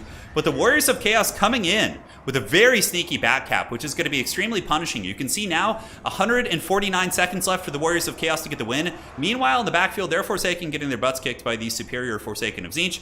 And the Marauders with Great Weapons being killed by Chariots. But that was a pretty big MLG play. But Inticity's coming in, guys. Checking it out. Looks like the blues are going to be trying to creep up, and do the Warriors of Chaos have anything to stop this? Houseplant did get the really, really cheeky back cap here with all of his Hell Scourges and the Aspiring Champions. Inticity doesn't actually have much capture weight here, which is very, very tense. He's got a couple spears coming in, but for the most part doesn't have a ton. But the bottom objective, there are some blues here, and I don't know if Tzeentch has any Hell Scourges in reserve. Capture weight going to be going heavily to the Kraken King. We see Marauder Horsemen coming in. Man, Houseplant really, really needs to hold this objective somehow. I think these Marauder Horsemen maybe need to come down here and grab this, because if he loses this, I mean, he's probably going to get triple capped. I'm surprised we didn't see this one getting reinforced a little bit more. Now, nothing coming out of reinforcements at this point. And looking here, we do see the Warriors of Chaos. They are going to be losing this objective. Very close game. Basically a minute and a half to victory here for the Warriors of Chaos, but that's going to be changing pretty drastically, as it looks like Houseplant's going to be playing the top objective, so he does have the capture weight, but Kairos and the spears and like all these Tzeentch horsemen, there's just so much still in the battlefield here that can be so impactful. And the bottom objective, you know, we had that, but now we get the Forsaken, we get blues coming out. Inticity obviously has a pretty substantial value lead of about 1,000 right now, but in reality, that's probably closer to about 2,000 to 3,000, considering the nature of these Tzeentchian shields. So it looks like it's going to be a Tzeentch victory here. Certainly not a matchup that is typically favored for Tzeentch in my experience. Usually Warriors of Chaos have a little bit of an edge here, simply because they can kind of do what Tzeentch does, but I guess they don't have the Protoss shields, which are very, very good. Now, this objective still belongs to Warriors of Chaos. 1,400 points, guys. And it looks like the Aspiring Champions are trying to hold on to it. Oh, my goodness. That's really tense. Aspiring Champions, kind of an interesting tech, right? Because they probably have really good capture weight, and it's hard to remove their models. So they're going to be maintaining that capture weight for a long time. Warriors of Chaos do get their Hellstriders and Tzeentch coming out. The Hellstriders get onto the point. Houseplant might be able to get this one back. It is so close. I mean, if Houseplant gets any one objective, that is such a problem for Enticity. I mean, his capture weight here is just Kairos. It's the Chaos Chariots right here. We got Furies as well. And the capture weight is going to the Kraken King. More Hellstriders coming in. It looks like the Spears are going to be moving over. And that will give 5 capture weight against the 4 capture weight of the Cavalry, which will be very strong. It looks like there's going to be more Marauder Horsemen moving back on. This objective is just so heavily contested. Tzeentch is taking some heavy casualties here. Basically, it's all in for Houseplant. He needs to just get this. And the Tzeentch Cav are just serving him super, super well here. So they are able to move in. And the capture weight is going to be going to the Forces of Chaos. But will Enticity be able to kind of wrestle that back? And that's another thing that's so powerful about, you know, Tzeentch units is their ITP, their immunopsychology. So terror routing them off the point isn't going to be working terribly well. What an incredibly close game here we have in game 1 of today's Winter Stays On series. Objective is going to be going back to the Forces of Tzeentch. Meanwhile, the Aspiring Champions trying to get that objective, but a couple Spears and Horsemen sitting back there are able to get that. We do get a couple more Horsemen coming in to try and get this, but the Tzeentch Cav are being partially routed off the objective, although there are more Marauder Horsemen coming in. The Tzeentch Cav trying to find a decent fight without kind of getting picked apart here. Capture weight going back and forth and back and forth. And look at this, guys. The Aspiring Champions now have the capture weight over the really beat Marauders here. So maybe they're going to move on and just try and beat those guys down and get the capture weight there. A couple Chaos Chariots of Tzeentch going to be moving on right here.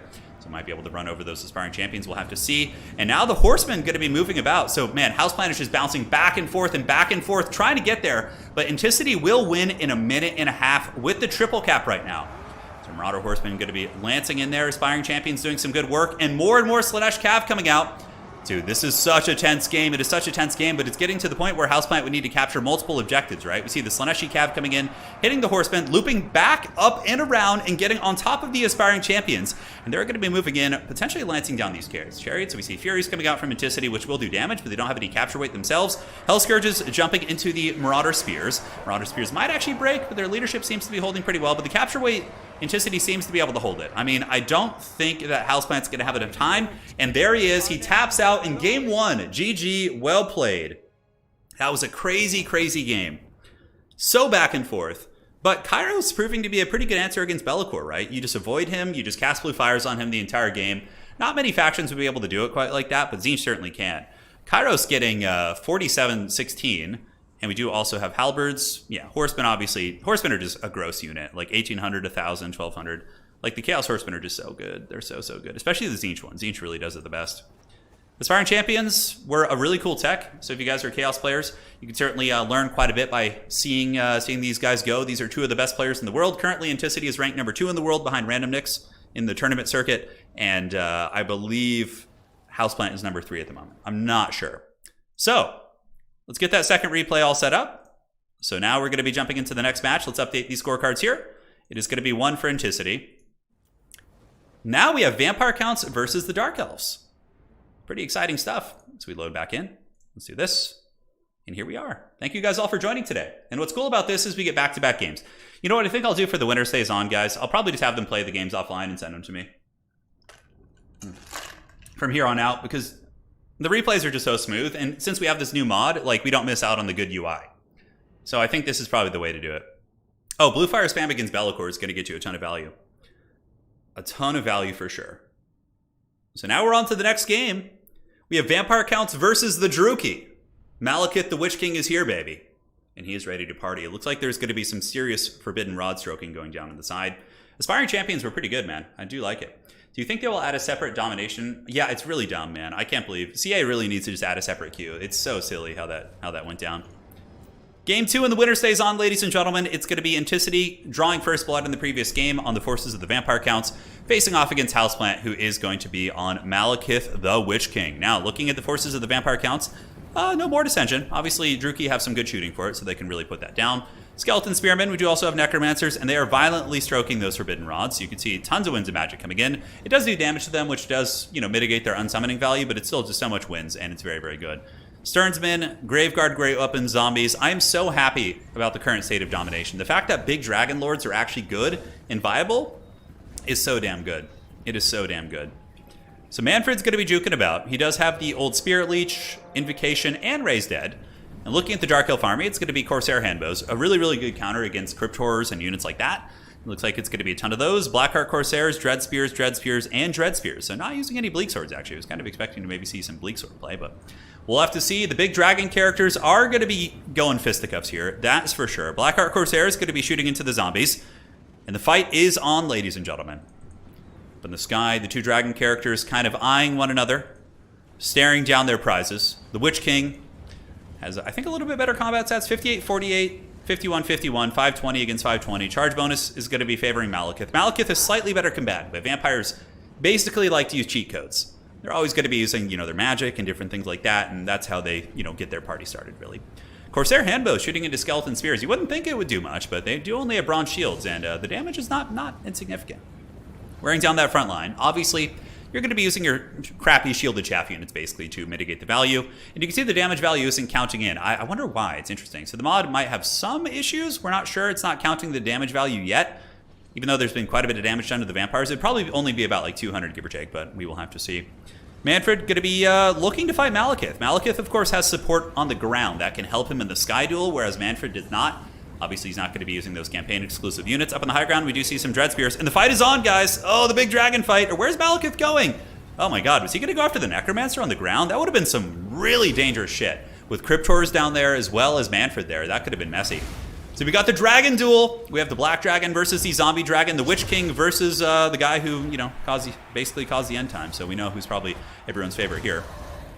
Malekith the Witch King does, of course, have Soul Stealer, which is going to be giving him access to a big amount of healing. Every Soul Stealer you cast is going to be 12% healing. So Houseplant is going to be opting to take this fight here with his big, scary Dark Elf Lord. And the Soul Stealer is going to be going down. Pretty good timing, actually, because the Sternsman and a Corpse Cart ran under the fight.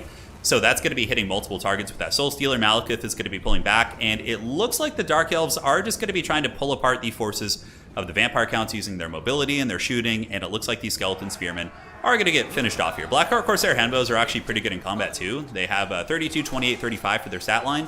So I think Blackheart Corsair Handbows are probably, I would say, like, Blackheart units in general are like one of the best units in the roster. Oh, that guy just like shot that guy with the crossbow point blank. That was pretty great for sure. So more bow shots coming down. Blackheart Corsairs blasting across. Malekith is going to be hunting down some zombies here, but he does allow himself to get charged by your boy Manfred, which is certainly not great. But Manfred's going to be getting focused by some handbows. So Houseplant able to get some nice handbow fire. And I would wager another Soul Stealer's probably in the back pocket here, but he just took 3 or 4 attacks that did not need to happen for sure. But it does happen to the best of us. And now we're seeing more Blackheart Corsairs coming out. So the one thing they won't trade against very well is going to be the Graveguard Great Weapons, but against all the chaff units and just kind of sustaining power, allowing the handbows to really generate value, they're going to do very, very good work here. So Malekith is circling about. We do see some Black Knights coming in. So Black Knights did get a makeover in Warhammer 3. They do have a bonus for infantry. They do magic damage, which isn't terribly pertinent in the Dark Elf matchup. I think Witch Elves might have some sort of physical resist. I'm not sure. But generally speaking, Black Knights are, a decent unit. They're pretty expensive now, though. So, Vampire Counts don't have something like Empire Knights that cost 800. Back in Warhammer 2, Black Knights used to cost 700, and their functionality was much more similar to, let's say, something like a Empire Knight. Now, big shot going down here. Looks like a breath attack from Manfred. Was able to hit the Blackheart Corsairs, getting a little bit of work done there. And obviously up in the sky, the 2 Dragon Lords are just kind of at the ready. More Blackheart Corsairs moving in from both sides. Vampires do have the double objective cap, and I can tell you from experience, it is incredibly tough to get rid of the Vampire Counts on objectives. Up in the sky, Malekith going to be fighting. It looks like a Soul Stealer maybe going to be going down on him. Manfred does get the Invocation, and the Witch King certainly cackling all the way to the bank, as Manfred's going to be getting a fat invocation right here. So he's at 4.8, Malekith's at 5.6. Malekith's got a Soul Stealer, so the 2 big dragon characters are definitely getting some fat heals going down. Now, Dark Elves look like they're committing to the fight pretty heavily. Corsair Handbows are actually getting into melee a little bit. Oh, look at that. They actually are trying to shoot those Crypt Horrors, and they do actually get the damage on them. Now, are the Dark Elves going to be trying to flip this objective? We do see Witch Elves coming in, and Witch Elves do have 20% physical resist, so Black Knights doing magic damage, I think is going to be very, very solid for sure. So, Witch Elves are hustling in there. Going to be very good against chaff. If they're against zombies, against Crypt Horrors, all that sort of stuff, they'll certainly enjoy themselves. But the Kraken King has been holding his weapons in reserve. So now the Graveguard Great Weapons are going to be moving up. So here they come. Graveguard looking to get that beautiful bonus versus infantry going on these armored Dark Elves. And of course, their 90 armor will make them very, very durable against like Witch Elf type units. Now, Soul Stealer here could be very, very welcome. Value trading is going to be favoring, the non-Vampire Count faction most of the time. Vampire Counts usually take quite a beating, and then they kind of come back in other ways. But the Druchii seem to be doing well on the side. This objective is owned by the Vampire Counts, but the Corsairs able to get behind the Graveguard Great Opens. I really like this color scheme. This color scheme is so cool for the Vampire Counts. Kind of that Rackhearth flesh, like beige look. I really, really like the color scheme that the players are using here. But Corsairs, obviously, like I said, will lose to Graveguard pretty decisively, but numbers are numbers. I mean, the Druchii here might be able to overwhelm those Graveguard. We'll have to see. More Corsairs going to be on their way in. They still do have a bonus for infantry, so it looks like this objective will be going to the Dark Elves. Now, in the middle, a big Soul Stealer going down by the Witch King, ladies and gentlemen, going to be hitting everything. Stern's been getting hit, hits the Corpse Cart, hits all those bad boys, and Houseplant is pulling even more of a value lead here. So I believe if we look at the match history on Total Tavern, I don't think the Dark Elves beat the Vampire Counts often, so this would certainly be a very, very big upset for sure. Oh, Winds of Death coming in from Manny. That's going to be a big one. That is going to drift down and tear apart the Dark Elf forces. Huge damage going down as the entire Dark Elf formation. Oh my god, that was such a good one from Enticity. That just ripped through the Dark Elves and really, really narrowed that value gap. But the side objective is taken by the Druchii, and we do get some Coldwind Knights coming out. So Coldwind Knights are a really good unit now. So the Coldwind Knights are absolute beast mode. They, of course, do have anti-large, so they'll be good against Crypt Horrors, more or less. They have the new Rampage, which is going to be giving them actually a stat buff when they get to that Rampaging point, which is very, very good. Nice intercept, though, by the Dire Pack. Dire Pack is anti-large, and Manfred's in a little bit of danger, though. He is being hunted by the giant Chad Malekith. Malekith is right on his tail here. 1,800, and Malekith's at about 5,000. So the Witch King has been far more durable, and the Corsairs, like we predicted, are eventually going to cut through these Graveguard just to sheer numbers for sure. So, Dark Riders moving in, and it looks like we do have the Corsairs piling in to help. Honestly, it kind of seems like the Dark Elves are taking over this game. I mean, I'm looking around. The Vampires don't have a whole lot left. And I gotta say, there's a few. It's definitely nice to see the Dark Elves get some solid W's here against the old Vampire counts. But I actually had a game, but this was on previous domination, where I was up by 8,000 or 9,000 value against Vampire counts, and I still lost the game on objective. So Vampire counts are one of those factions that can do that. So though Houseplant does have the value lead, it looks like he's holding on to all 3 objectives. So he does have the side, he's got the middle, and it looks like the top objective is controlled as well by the Druki. And now Malekith coming in. And since Malekith was able to establish dominance in the realm of dragon fighting, he is now the one who can get involved in these big fights and actually make a difference. But Enticity coming in with the steel chair in the back. Malekith getting jumped by Manfred. Manfred, of course, treacherous as always. But the Witch King has another Soul Stealer in the back pocket, I guarantee you. And, oh, look at this. We have some Dark Shards coming in. So, look at that. Once the Dark Elves start to get, like, battlefield dominance, they summon in Dark Shards to really, really be the difference maker. Pretty cool how the mod also shows the Murderer's Prowess, so you can see when that's active as well. Big shout out to the mod maker. So, Manfred at 1,200 HP, he's getting beaten up. Dark Elves have full battlefield control. And looking around, we see that Enticity has no capture points here. Houseplant going to be probably taking this one, as the Vampire counts are certainly on their last legs. I mean, we have a Cryptor here, we have Dire Pack. Manfred is basically the last one. I would imagine he's going to be tapping out here in a second. Vampires, of course, having a heavy fight here. One of the cool things about replays, too, is we can fast forward if it's looking like, you know, because what do they have? Like a huge Erect Soul Stealer going down, hitting everything, man, everything. Hits the zombies, it hits Manfred, he's at 700 HP. We do have Dark Shards in the back. Dark Shards is putting a massive amount of hurt into Manfred. Manfred is down for the count. And that is going to be the end of the road, ladies and gentlemen. I don't know. Yeah, there's nothing Vampires can do. GG, well played, dude. And now we got a 1-1 series. It seems like the Winner Stays On has been a very good competitive format so far. Malekith, probably 5,000 plus value. Oh, 6,300. Soul Stealers hitting everything. Oh, so good. The Witch King, baby. Corsair Handbows, awesome unit. 1,300, 800, 1,100. It's so nice to see an Elvish faction be competitive. You know, even though I'm not a huge Elf fan, Dark Elves are probably my favorite. My smoking hot wife likes Dark Elves, so I like them. That's for sure. Yeah, the Vampire stuff just did not trade well. Those Corsairs and Malekith just with just an erect 6,000 value, dude. That was just the stuff of magic for sure. All right, so now I'm downloading the next replays here, so let's get those ones going. Dude, what a game by these players, man. Clearly, they're very, very evenly matched, right? So. All right, so let's go ahead and do this while I set up the next games. Hang tight, ladies and gentlemen. So essentially how it would work is the first individual to reach 4 would be the winner. So, okay, we're in the replays. Looks good. Great game so far. Okay, we got this. And renaming them so they're easy to find. Malekith going absolutely ham. This is a Clash of the Titans today. Clash of the Titans, 2 top players in the world. Going at it for a fun little cash prize. Nothing huge, but enough to, you know, take someone out to a nice dinner there. Who knows? So let's get this. Let's do that. And move that back. And we will be jumping into the next game. So game 3. I believe this is a Nurgle game. This is a Nurgle game. Oh my god. It's Dark Elves versus Nurgle now. Holy shit. Now this is a terrible matchup for Nurgle in my anecdotal experience. Now, these guys are certainly stronger players than I am. We got 1-1 on the scoreboard in this best of 7 series, and the winner stays on. Yeah, no, I think this is the way we do winner stays on from here on out, guys. I think we just do replays and use the mod to give us all the UI we want, because it's just so much smoother. It's so much smoother. Yeah, it's so much smoother. Live games are fun. They're basically live. Unfortunately, then I probably couldn't have other players stream their perspective, though, like what Enticity is doing, because it would spoil the games potentially if we did it ahead of time. Yes. Dowie are pretty good. I'd say Dwarves are okay in Dom. They're like a weaker version of Grand Cathay. All right, guys. Here we are in game 3. It is going to be the Kraken King on the forces of the Dark Elves. He's going to be coming in with Malekith the Witch King, Scourge Runner Chariots. Looks like it's going to be Dark Shards and Bolt Throwers as well. Bolt Throwers, interesting stuff, and he does use Power of Darkness. Of course, that's going to be giving you a fair amount of power recharge and reserves. Power of Darkness is a very, very good spell, actually. Now, looking up here at the high ground, it's going to be the forces of the Plague God, Haggard Nurgle. Going to be helmed by Houseplant. Houseplant really on the back foot here, but he does have a Buna. He's got a bunch of Plague Bearers, Marauders, Horsemen, and a Soul Grinder up on the high ground. Interesting.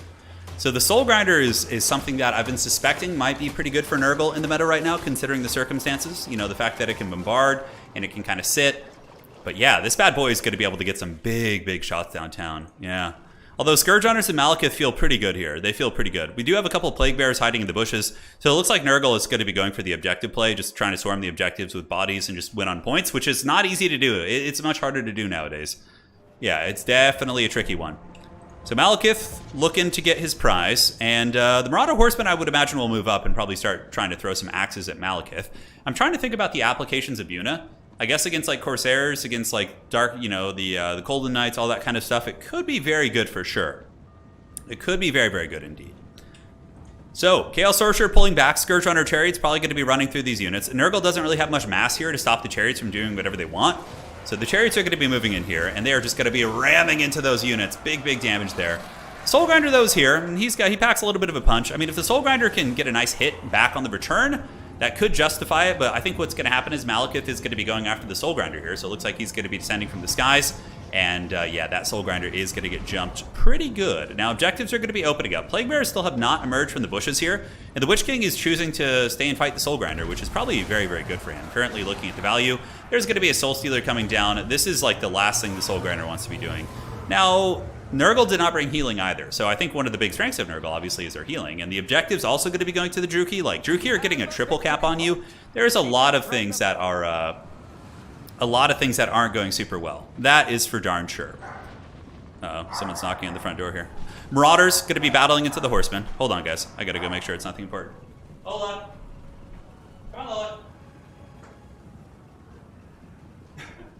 All right, sorry about that, guys. Back to business. So, the battle is on. The Scourge Runner Chariot's going to be running through the Marauders, and a big Malekith's going to be coming down to land on those guys, and it feels really hard. I personally have played this matchup quite a bit, and I haven't been able to kind of find the solution yet with Nurgle. It just feels very tough.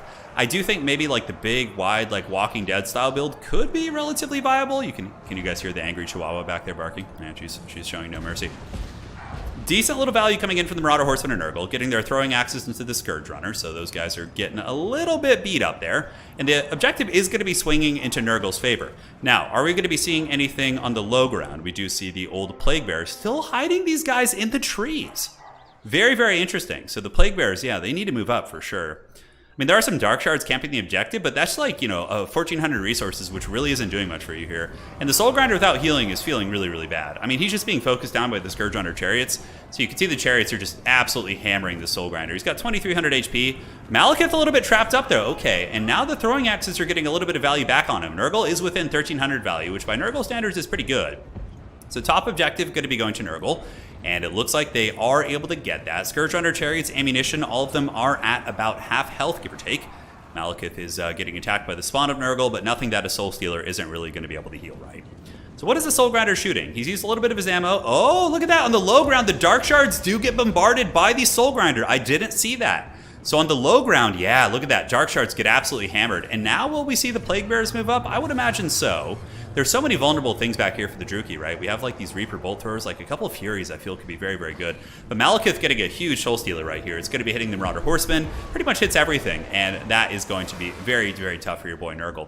Soul Grinder shooting backwards is able to break those Dark Rider Repeater crossbows with the Fate of Yuna. Fate of Yuna coming in from the Chaos Lord. And now it looks like Nurgle's going to be making its way down to the low objective. So we do see the Plague Bears, and Chaos Spawn.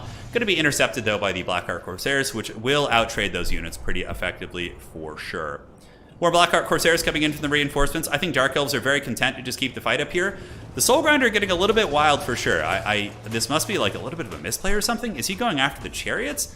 I'm really not sure what he's doing here. They're moving in. The Soul Grinder is just on a little bit of a vacation right now. It was probably honestly a little bit of a mismicro, who knows. But down here, we do see the Plague Bears moving on to the point. Plague Bears are going to be kited back by the Blackheart Corsairs with the old handbows, and the Chaos Spawn of Nurgle are moving on down as well. So double cap here for Nurgle. They do have 10 capture weight, well, about 9 plus 3 versus, yeah, the Dark Elves really don't have much capture weight here.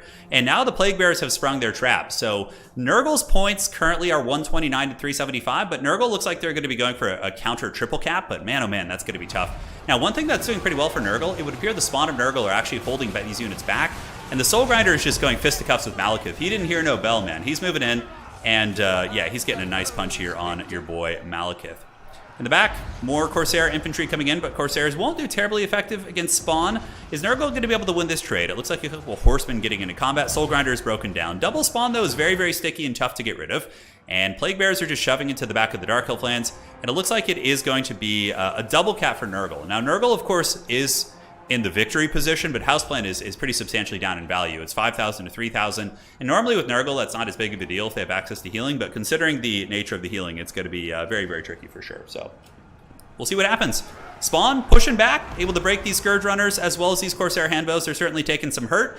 And now the Dark Elves are kind of under a little bit of pressure back home here. Plague Bears pushing, getting nailed by Dark Shards. The Dark Elf shooting is just so effective. You can see the Haggard Zombies are moving. There they go. The Walking Dead cometh, and they are moving up as the old Dark Shards. Going to be unleashing a serious amount of damage for sure. So looking around the battlefield, let's kind of take a peek at the reinforcements. We see Marauders with Great Weapons of Nurgle, answer to the Blackheart Corsairs. More Plague Toads coming to kind of get that shove going. And it looks like Houseplant is actually trading pretty evenly. If Houseplant were able to win with Nurgle against Dark Elves, I would just be so impressed. That would just be absolutely insane. Spawn of Nurgle finally being worn down, but doing really well. I mean, they are just beating down everything. You can see these Corsairs up here, and the Spawn of Nurgle are just so sticky up here in the high ground objective. And it looks like the objective might actually be flipping here. Nurgle had a little bit of capture weight there for a moment, but it looks like it did kind of subside as he moved more units onto the point. On the low ground, the Chaos Sorcerer, Lord of Nurgle, looking super badass with his antlers, is going to be just continuing to kind of Buna things down. And it looks like he did use the Buna on the Blackheart Corsairs. I can imagine that is how he got that fight going. And Nurgle is actually shoving the Dark Elves back incredibly well. And guys, the value is only 2,000, which Nurgle is probably very happy about. Typically, Nurgle is going to be in the pits of hell, and they're going to be struggling. But Houseplant will win in 569 seconds, that's what she said, and 960 for Enticity. But, I mean, he's still behind in points. It's 541 to 371. So there's plenty of time for Enticity here to kind of skirmish and try and reaccrue his value. Now, Buna going down to the back, it looks like Buna is basically exclusively being used to kind of shut down these mobile cab and all these different units here. We will have to see. So Dark Rider Repeater Crossbow is going to be hammering into the Toads. It looks like there's 2 of those, as well as more Corsairs popping out. Marauders with Great Opens are on their way in, and I believe the spawn position finally did fall to the Witch King. So Malekith able to get some really good value up there, and the last Nurgle spawn is going to be getting beaten down. Granted, there are 6 Nurgle spawn here, and a couple of Nurglings waiting in the wings. You can tell they want to get on that objective, but I don't think they're going to be able to, because Corsairs are essentially a hard counter against the Nurglings, right? So that's not going to be great for them. So looking on the low ground, Nurgle holding on to the 2 objectives, and still really pushing the Dark Elves back super efficiently. Like, the Dark Elves are under a ton of pressure as the Plague Toads now hunting down Dark Shards, and these 2 Plague Bears probably going to move back to the objective here. We'll have to see. Ian Wookie, thank you. Please take my ad blocker tax for this month. I've been watching loads of your content this week. Love the commentary and multiplayer campaign. Another multiplayer campaign coming up soon. Very soon. So stay tuned for that. Wookie, thank you so much. You do my dog a great honor with your name there. Now, is Nurgle going to be making a play for the high ground objective? We do have a couple of spawn moving into the Corsairs. As far as banked points, we see Enticity sitting at about 600. It looks like he's basically having to summon Corsairs and shooting whenever he can. But Nurgle is catching up on points, guys. They're currently not down by as much as you would think, although the value lead has stretched out a little bit. Malekith is obviously a very dominant fighter type character, and the Chaos Sorcerer, Lord of Nurgle, despite having a really cool kind of horned helmet, he's not going to do super well against the Witch King, right? So he's on the run. The Witch King is eyeing his prize, and it looks like the Chaos Sorcerer Lord is going to be unsummoned, which is probably a good idea considering he's probably out of ammunition, I would wager. So Nurgle's going to be trying to get a little bit of a refund and then summon in some more assets maybe to play the high ground objective and just kind of do their thing in that way. But Nurgle really showing how durable they are. Just sticky, tough to get rid of. But now that Malekith is able to really set his sights on some of the fighting down here, and we're seeing Mortals coming in, like, Nurgle doesn't have the worst leadership even on their Haggard Marauders, but it's going to be a tricky one for sure. More spawn on the way to the high ground. It looks like the Blackheart Corsair is going to be hunting down the Nurglings. Houseplant really looking to be on the back foot in terms of value. This matchup just feels kind of cursed, to be honest. I don't really know what Nurgle could effectively do against Dark Elves, because if you bring armored Nurgle units, you just get ripped apart by the armor-piercing missiles of the Druchii, and you don't really, like, your throwing axe cav can't really counter skirmish the Dark Elves terribly well, so I feel like you're going to be paying the troll toll a little bit. It's very tough. Repeater Crossbows shooting into the spawn here, and the Blackheart Corsair is going to be moving up onto the point. Plague Bear is trying to hustle back. Plague Bear is holding back multiple fronts, but really, I just don't see how Nurgle can do it. I mean, Nurgle would have to be to the point where they could win on like a single cap, maybe. We'll do a little bit of fast forwarding while the Nurgle units do move up here. We get more Plague Toads, and basically just Plague Bears getting hammered by just high value units here. And Malekith, we get the Crows of Cain moving in, the regenerating Harpies, and now they're back on the point here. So Objective going to be flipping to the Dark Elves. We do get the Plague Bears back on the point partially, which does give the capture weight to Houseplant here. Houseplant down by about 3,000 value, but it looks like he is going to be trying to ninja the top objective here. He does have the double Nurglings, and the top objective is going to be flipping to Nurgle. Meanwhile, the Blackheart Corsair is going to be getting beaten up. So Nurgle is managing to hold on to 2 objectives, guys. Currently, the point lead does favor Nurgle. They're at 820 against 753. And it's actually a triple cap right now. But the side objective is going to be flipped here. This one's going to be going to the forces of the Dark Elves. Nurgle doesn't really have the means to contest this, but Nurgle can for sure just kind of take a nice little comfortable seat on the middle objective and probably just spam Nurglings and Plague Bears onto that point until the end of time. I would wager some Chaos Spawn would be very, very good too. Here we see Plague Toads getting their butts kicked a little bit by the Harpies. Also, the Repeater Crossbows are now in position. Granted, shooting Nurglings isn't going to be yielding a ton of value. That is for sure. Up here in the hills, no reinforcements from the Druchii here. In the backfield, it looks like there's a Bolt Thrower set up, more Dark Shards coming in as well as Dark Riders. The Dark Elves are just trying desperately to get things onto the objective. You know what actually I would wager is going to happen? I feel like the spawn up on the high ground for Houseplant are just going to come down here and grab this point.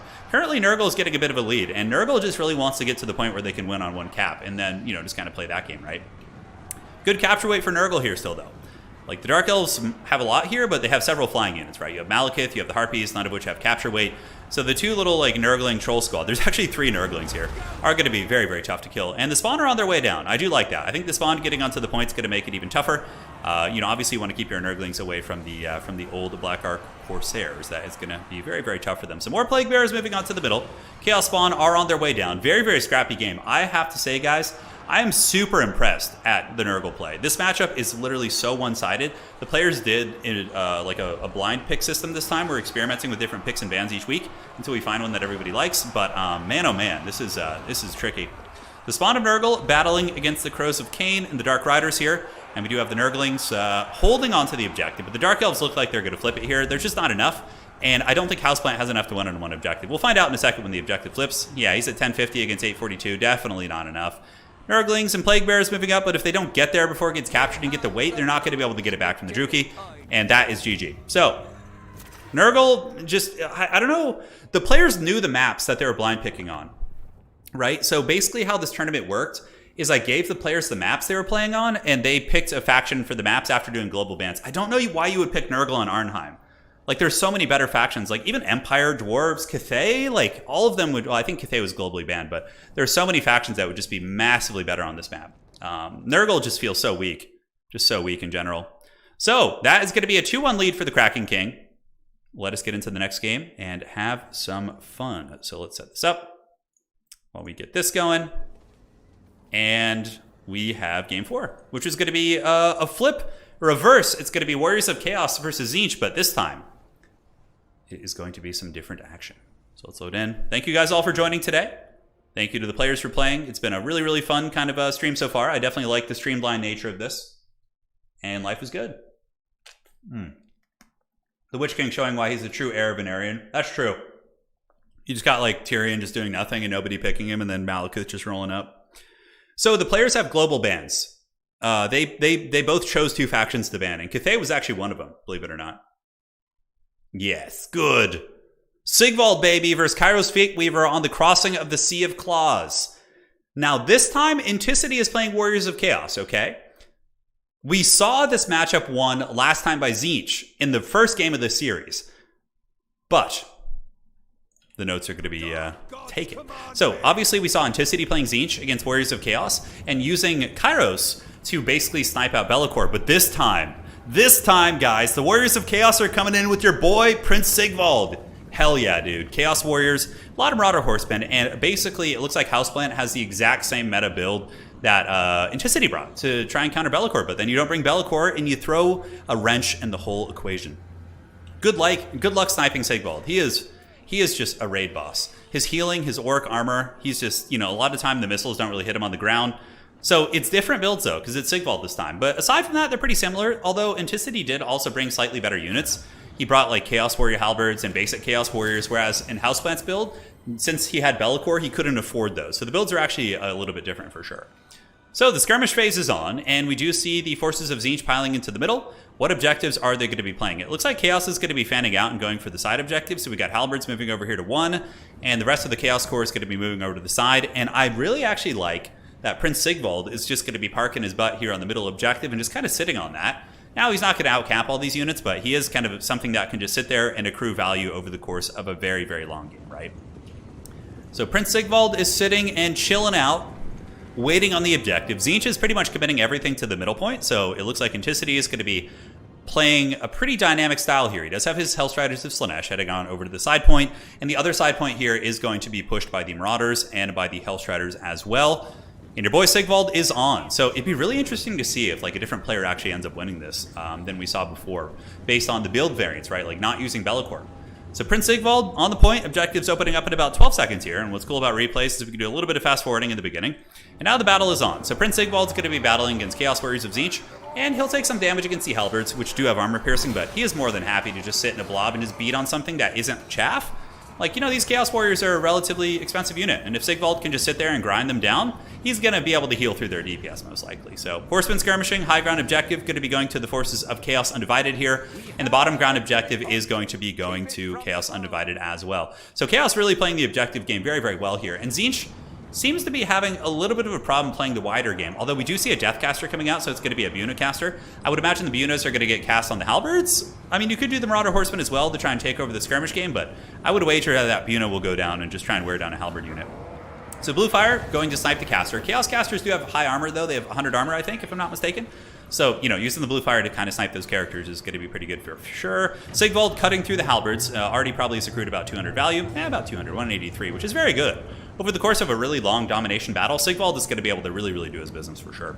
So high ground is owned by Chaos Undivided. Bottom is owned by Chaos Undivided. And honestly, if I'm Enticity here, I'm just sitting, I'm chilling. I'm like, okay, dude, you want to play this game? I'm just going to leave Sigvald right here. Just let him sit, accrue value, and win on 2 points. And then that's going to be forcing the Tzeentch player to play a little bit more of a dynamic playstyle, right? Now, have we seen Bunas yet? I don't know if we've seen a Buna cast. The Chaos Sorcerer is sitting here being sniped by Kairos. A Buna would be pretty strong for sure. We get the Marauder Horsemasters coming in on the flank. Oh my god, the Blues get wrecked, man. Marauder Horsemasters are actually very good in combat, and they also throw their javelins when they're in melee. So they are actually killing these Blues very, very quickly. So that's a big value grab by the Kraken King. Also getting more horsemen in there, and it seems like the Tzeentch army is really struggling to find a home. And on the side, we get Hellstriders of Slaanesh coming in for the Kraken King. They're going to be moving into Houseplant Skirmishers here and really, really just buttering this bread, dude. Yeah, so many good trades for Enticity so far. Seems like he certainly has a little bit of an advantage here. As Prince Sigvald is going to be continuing to fight the Chaos Warriors with Halberds. Skirmishers on the side, definitely going in Enticity's favor, as a couple Screamers are summoned in to try and counter them, but those Screamers are going to get picked apart, and Hellstriders pick them off too. Just so many picks all over the battlefield. We see Screamers of Tzeentch moving on to the side point, but these really aren't going to do anything, right? Like, there's Halberds here, and the Hellstriders can just kind of chill and hide. And Sigvald is kind of like this ticking, you know, inevitable Thanos situation, right? He's just going to eventually snap those fingers, and these Tzeentch units are going to disappear, and he's going to win the game. So here are Chaos Warriors at 35 models. The Sorcerer just casting Buna whenever he can, I suppose. And it looks like Tzeentch is really, really struggling to just get to the other objectives. Some Marauder Horsemen here are going to be throwing javelins into the Chaos Warriors. Certainly not bad value. And yeah, Sigvald's already killed one of these units, but big Pendulum coming in from Kairos. Nice play there by Houseplant. That certainly gave him a lot of value as he was able to nail several units. But now what's going to happen is Chaos Undivided is probably going to move up and get this objective. I feel like they have enough infantry. And obviously Sigvald has capture weight. Gaze of Fate going down. So Gaze of Fate is activated on the Chaos Lord here, as big Kairos is going to be up in the sky. Looks like the Chicken's coming in with the steel chair, baby. He lands. He's going for the kill on the caster. Tzeentch is going to have to start making some big plays here, or else they are going to be losing to the decadent host of Prince Sigvald. That is for damn sure. You know, I don't mind seeing Slaaneshi Cav as much when Sigvald is the Lord. I feel like a cool system for Chaos and multiplayer would have been that you have to have a Lord. Your Lord has to have the mark of that god to, like, bring those units. I don't know if that would really be a great idea, but it's just kind of some food for thought, right? It'd be kind of interesting. Anyways, Chaos just kind of poking here. Halberds are screening the avenue, but they are taking a lot of javelins to the face, and despite being heavily armored, you know, never feels great to take a javelin to the face. Chaos Undivided has moved in, so we have Halberds versus Chaos Warriors. Halberds should trade pretty well with their armor piercing. Chaos Warriors against Weird Spawn and whatnot. Big Tzeentch army ability going down, so that's going to be a really, really nice one there from Houseplant. Houseplant still behind on value, and Sigvald is just getting there, dude. He is causing so many problems. Looks like there's going to be another Pendulum going down. Pendulum ain't what it used to be, but it's certainly not terrible. He does get a little bit of topical damage, but overall it seems like Enticity is taking over this game. He is just such a clinical player. Everything he does and all of his builds are just so deliberate and so calculated. Very, very impressed for sure. So Marauders pulling back. Houseplant trying to press the sides a little bit, but like there's still like pretty durable infantry on the side points, right? And it looks like Kairos is trying to get that value where he can, but The point difference is getting more substantial, right? It's almost doubled. 472 against 261 for the Kraken King here. Now looking down in the middle objective. The forces of Chaos Undivided and Sigvald are going to get there. It seems like Enticity really build countered his opponent, right?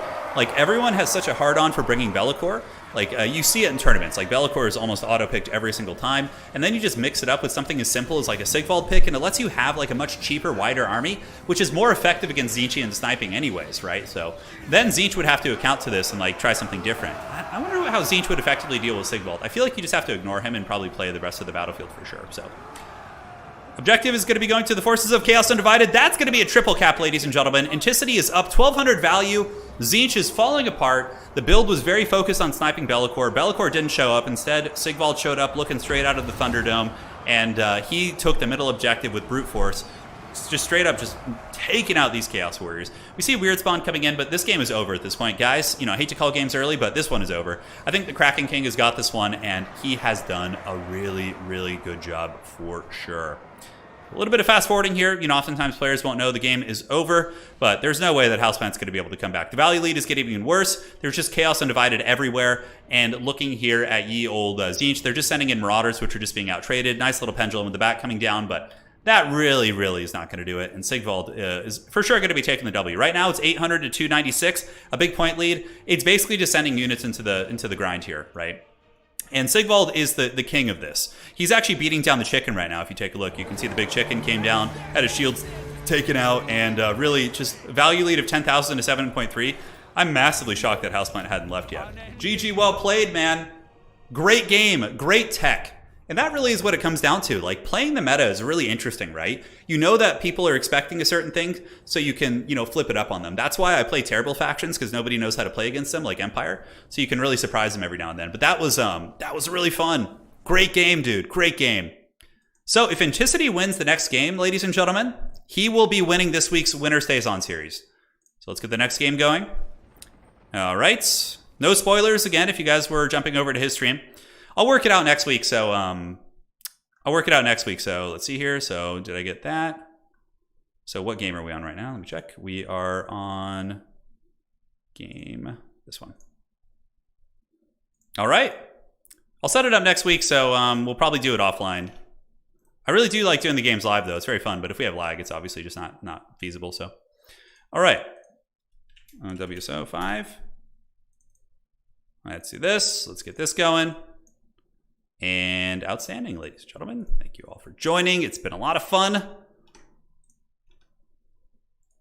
And did I get that in the right folder? I believe I did. All right. And we do have it. Cool. Dude, fun game so far. Very meta stuff, but you know, that's kind of the focus of this particular series is you know, more meta builds. But again, once you have different players on, you're going to be seeing different things for sure. All right. So let's jump back. Get this going. And game 5 is going to be Norsca versus Demons of Chaos. Oh shit, okay. Demons of Chaos coming in. That's a wild one, okay. So here we are, let's go ahead and switch back to the tournament. This is game 5. If Enticity wins this one with his Haggard Norskins, he will be claiming the prize. Yes. He will be claiming the prize. Yeah, these are replays, correct. Correct. So it's going to be Throg Daddy facing off against Be'lakor. Be'lakor, very strong. We've obviously seen him carry a ton of games here. And it is go time. This is going to be a lot of fun, man. Throg is just so great. Throg is actually pretty good against Be'lakor. He heals and has anti-large and a massive HP pool. So he's one of the few kind of characters in the game that could go fisticuffs with those bad boys. So yeah, you know, it's kind of interesting. Somebody in chat saying, I'm surprised Warriors of Chaos wasn't globally banned. It's a lot of top players actually do not globally ban the sweaty factions because they like to play them. So they're just like, all right, dude, we're both going to play the overpowered factions and have fun. Yeah. So looking here at the Norscan build, it's going to be Throg, a million Marauders, including the Shaman Sorcerer Medal. And it is going to be Marauder Horsemen into the sunset. So Marauder Horsemen going to be doing some good work, although Blues can counter-skirmish them.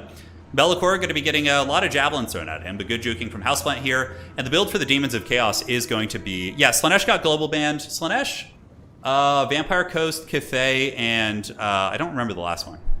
Next week I'll have some UI up that will say it, but we kind of just like, you know, winged it today. Blue horrors, pink horrors, all the good stuff on the realm. Nurglings moving up. Obviously going to be playing the objectives pretty heavily, but the Marauder Horsemen are trading very well into these little blues, but I would imagine they'll start shooting now.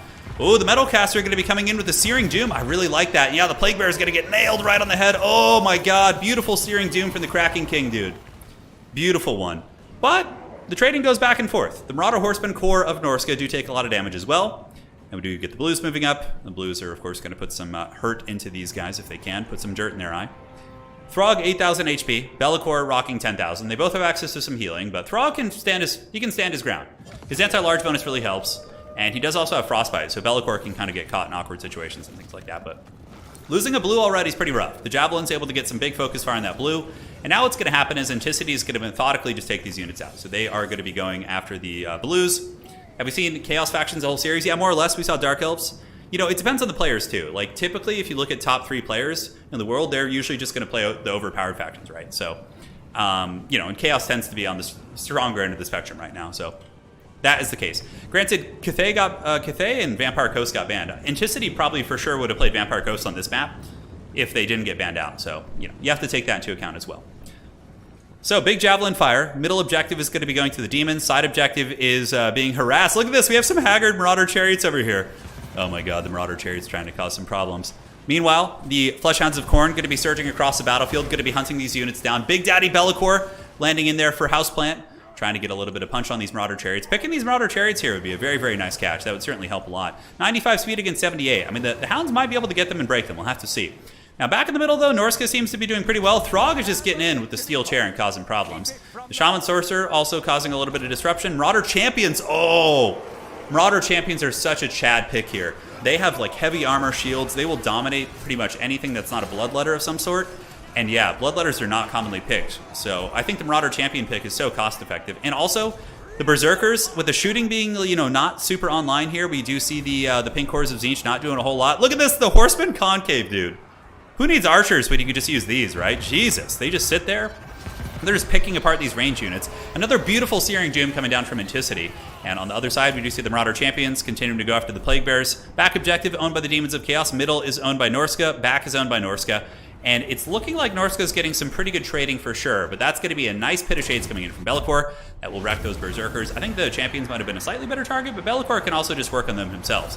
Now, we do get some Seekers of Slaanesh, the Demonic Slaanesh Cav getting in. These ones are appropriately priced for sure. And they are trying to get into the backfield. But honestly, they're not going to have a good time versus all these Marauder Horsemen. Now we got the Duel of Fates. It is Be'lakor versus Throg. The Troll King coming in with the big hammer against the First Prince. Certainly looks like a bit of a mismatch, but, you know, Be'lakor is you know, Be'lakor is going to be getting a lot of javelins as well. Frostbite going down. Throg coming in with the blow in the back. Throg probably feeling confident because he can heal. Norsca's out trading pretty heavily in value, 4.3 to 2.9. I'm surprised to see a Demons of Chaos pick. I feel like I've seen people doing okay with them in tournaments, but yeah, I don't know. I'm not the biggest fan of them, that's for sure. Be'lakor the Dark Prince does have the Shadow Shroud, so Thorin Demon Shield here going to be getting those nice buffs. As he turns about face to fight Throg, might as well turn and fight. We do get a couple pinks coming in. Pinks, in theory, should be very good against the Horsemen if they stay out of range, which they should be able to, but the crazy thing is Enticity has like some Marauder Chariots in the backfield, which are just kind of running through those units and causing so many problems for sure.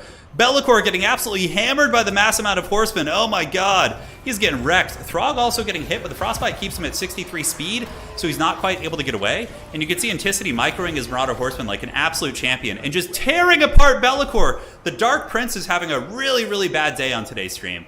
And you can see he is going to be paying the ultimate price. Now in the backfield, it looks like the objective is owned by Demons of Chaos, but there are going to be some Norscan Warhounds, and that Marauder Chariot eventually just came back. He just camped it. So the back objective is going to be going to the forces of Norsca as well. And it looks like that's probably going to be game blouses. Enticity with double the value, dude.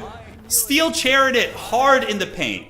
Guys, that was a really fast winner takes all, or winner stays on. But the Kraken King, guys, he had a really close series versus Random Nicks last week. It was 4-3. They went to game 7. But this week was just, he was on a mission. He was out to send a message that all ye who come, you better tremble in despair. So take a look here at Total Tavern. Let's go here. And let's go look at the winner stays on. Pretty quick stream today, but that's okay. We can have quick streams every now and then. I know it's late for a lot of you guys in Europe, so I will get to doing some videos and whatnot, but let's look at this. So in Total Tavern, currently the top players in the world are Random Nix and Enticity, and Houseplant was number 3. Next week's Winter Stays On series, we have Hadries, who's going to be playing Enticity next week, and then Moffat, and then Subutai. So these are the next up. Today has been won by Enticity with a 4-1, and then Hadries will, of course, be coming in to challenge him next week. So if you guys obviously saw a lot of Chaos factions today, you're going to see different factions next week. Hadries plays Skaven. He plays a lot of different stuff, so get hyped for some fun stuff and some very different playstyles for sure. Thank you to Houseplant for playing. Houseplant, you're a beast as always, and we will continue to improve this series as we do. And yeah, that's going to be it for today, guys. Hopefully you enjoyed this one. I know it was a quick stream, but it's okay. It allows me to take care of some stuff around the house. And don't worry about it. I'm going to be streaming tomorrow, so we'll be back. Quick 2-hour stream, always a good time. Big shout out to Enticity. He's going to be winning the cash prize. If you guys haven't seen his channel, head on over. He's a great dude. Does some great videos and all sorts of fun stuff. Hosts tournaments. The works, man. The works. All right. Take care, guys. See you next time. That is going to be it for today. And you guys take care of yourselves.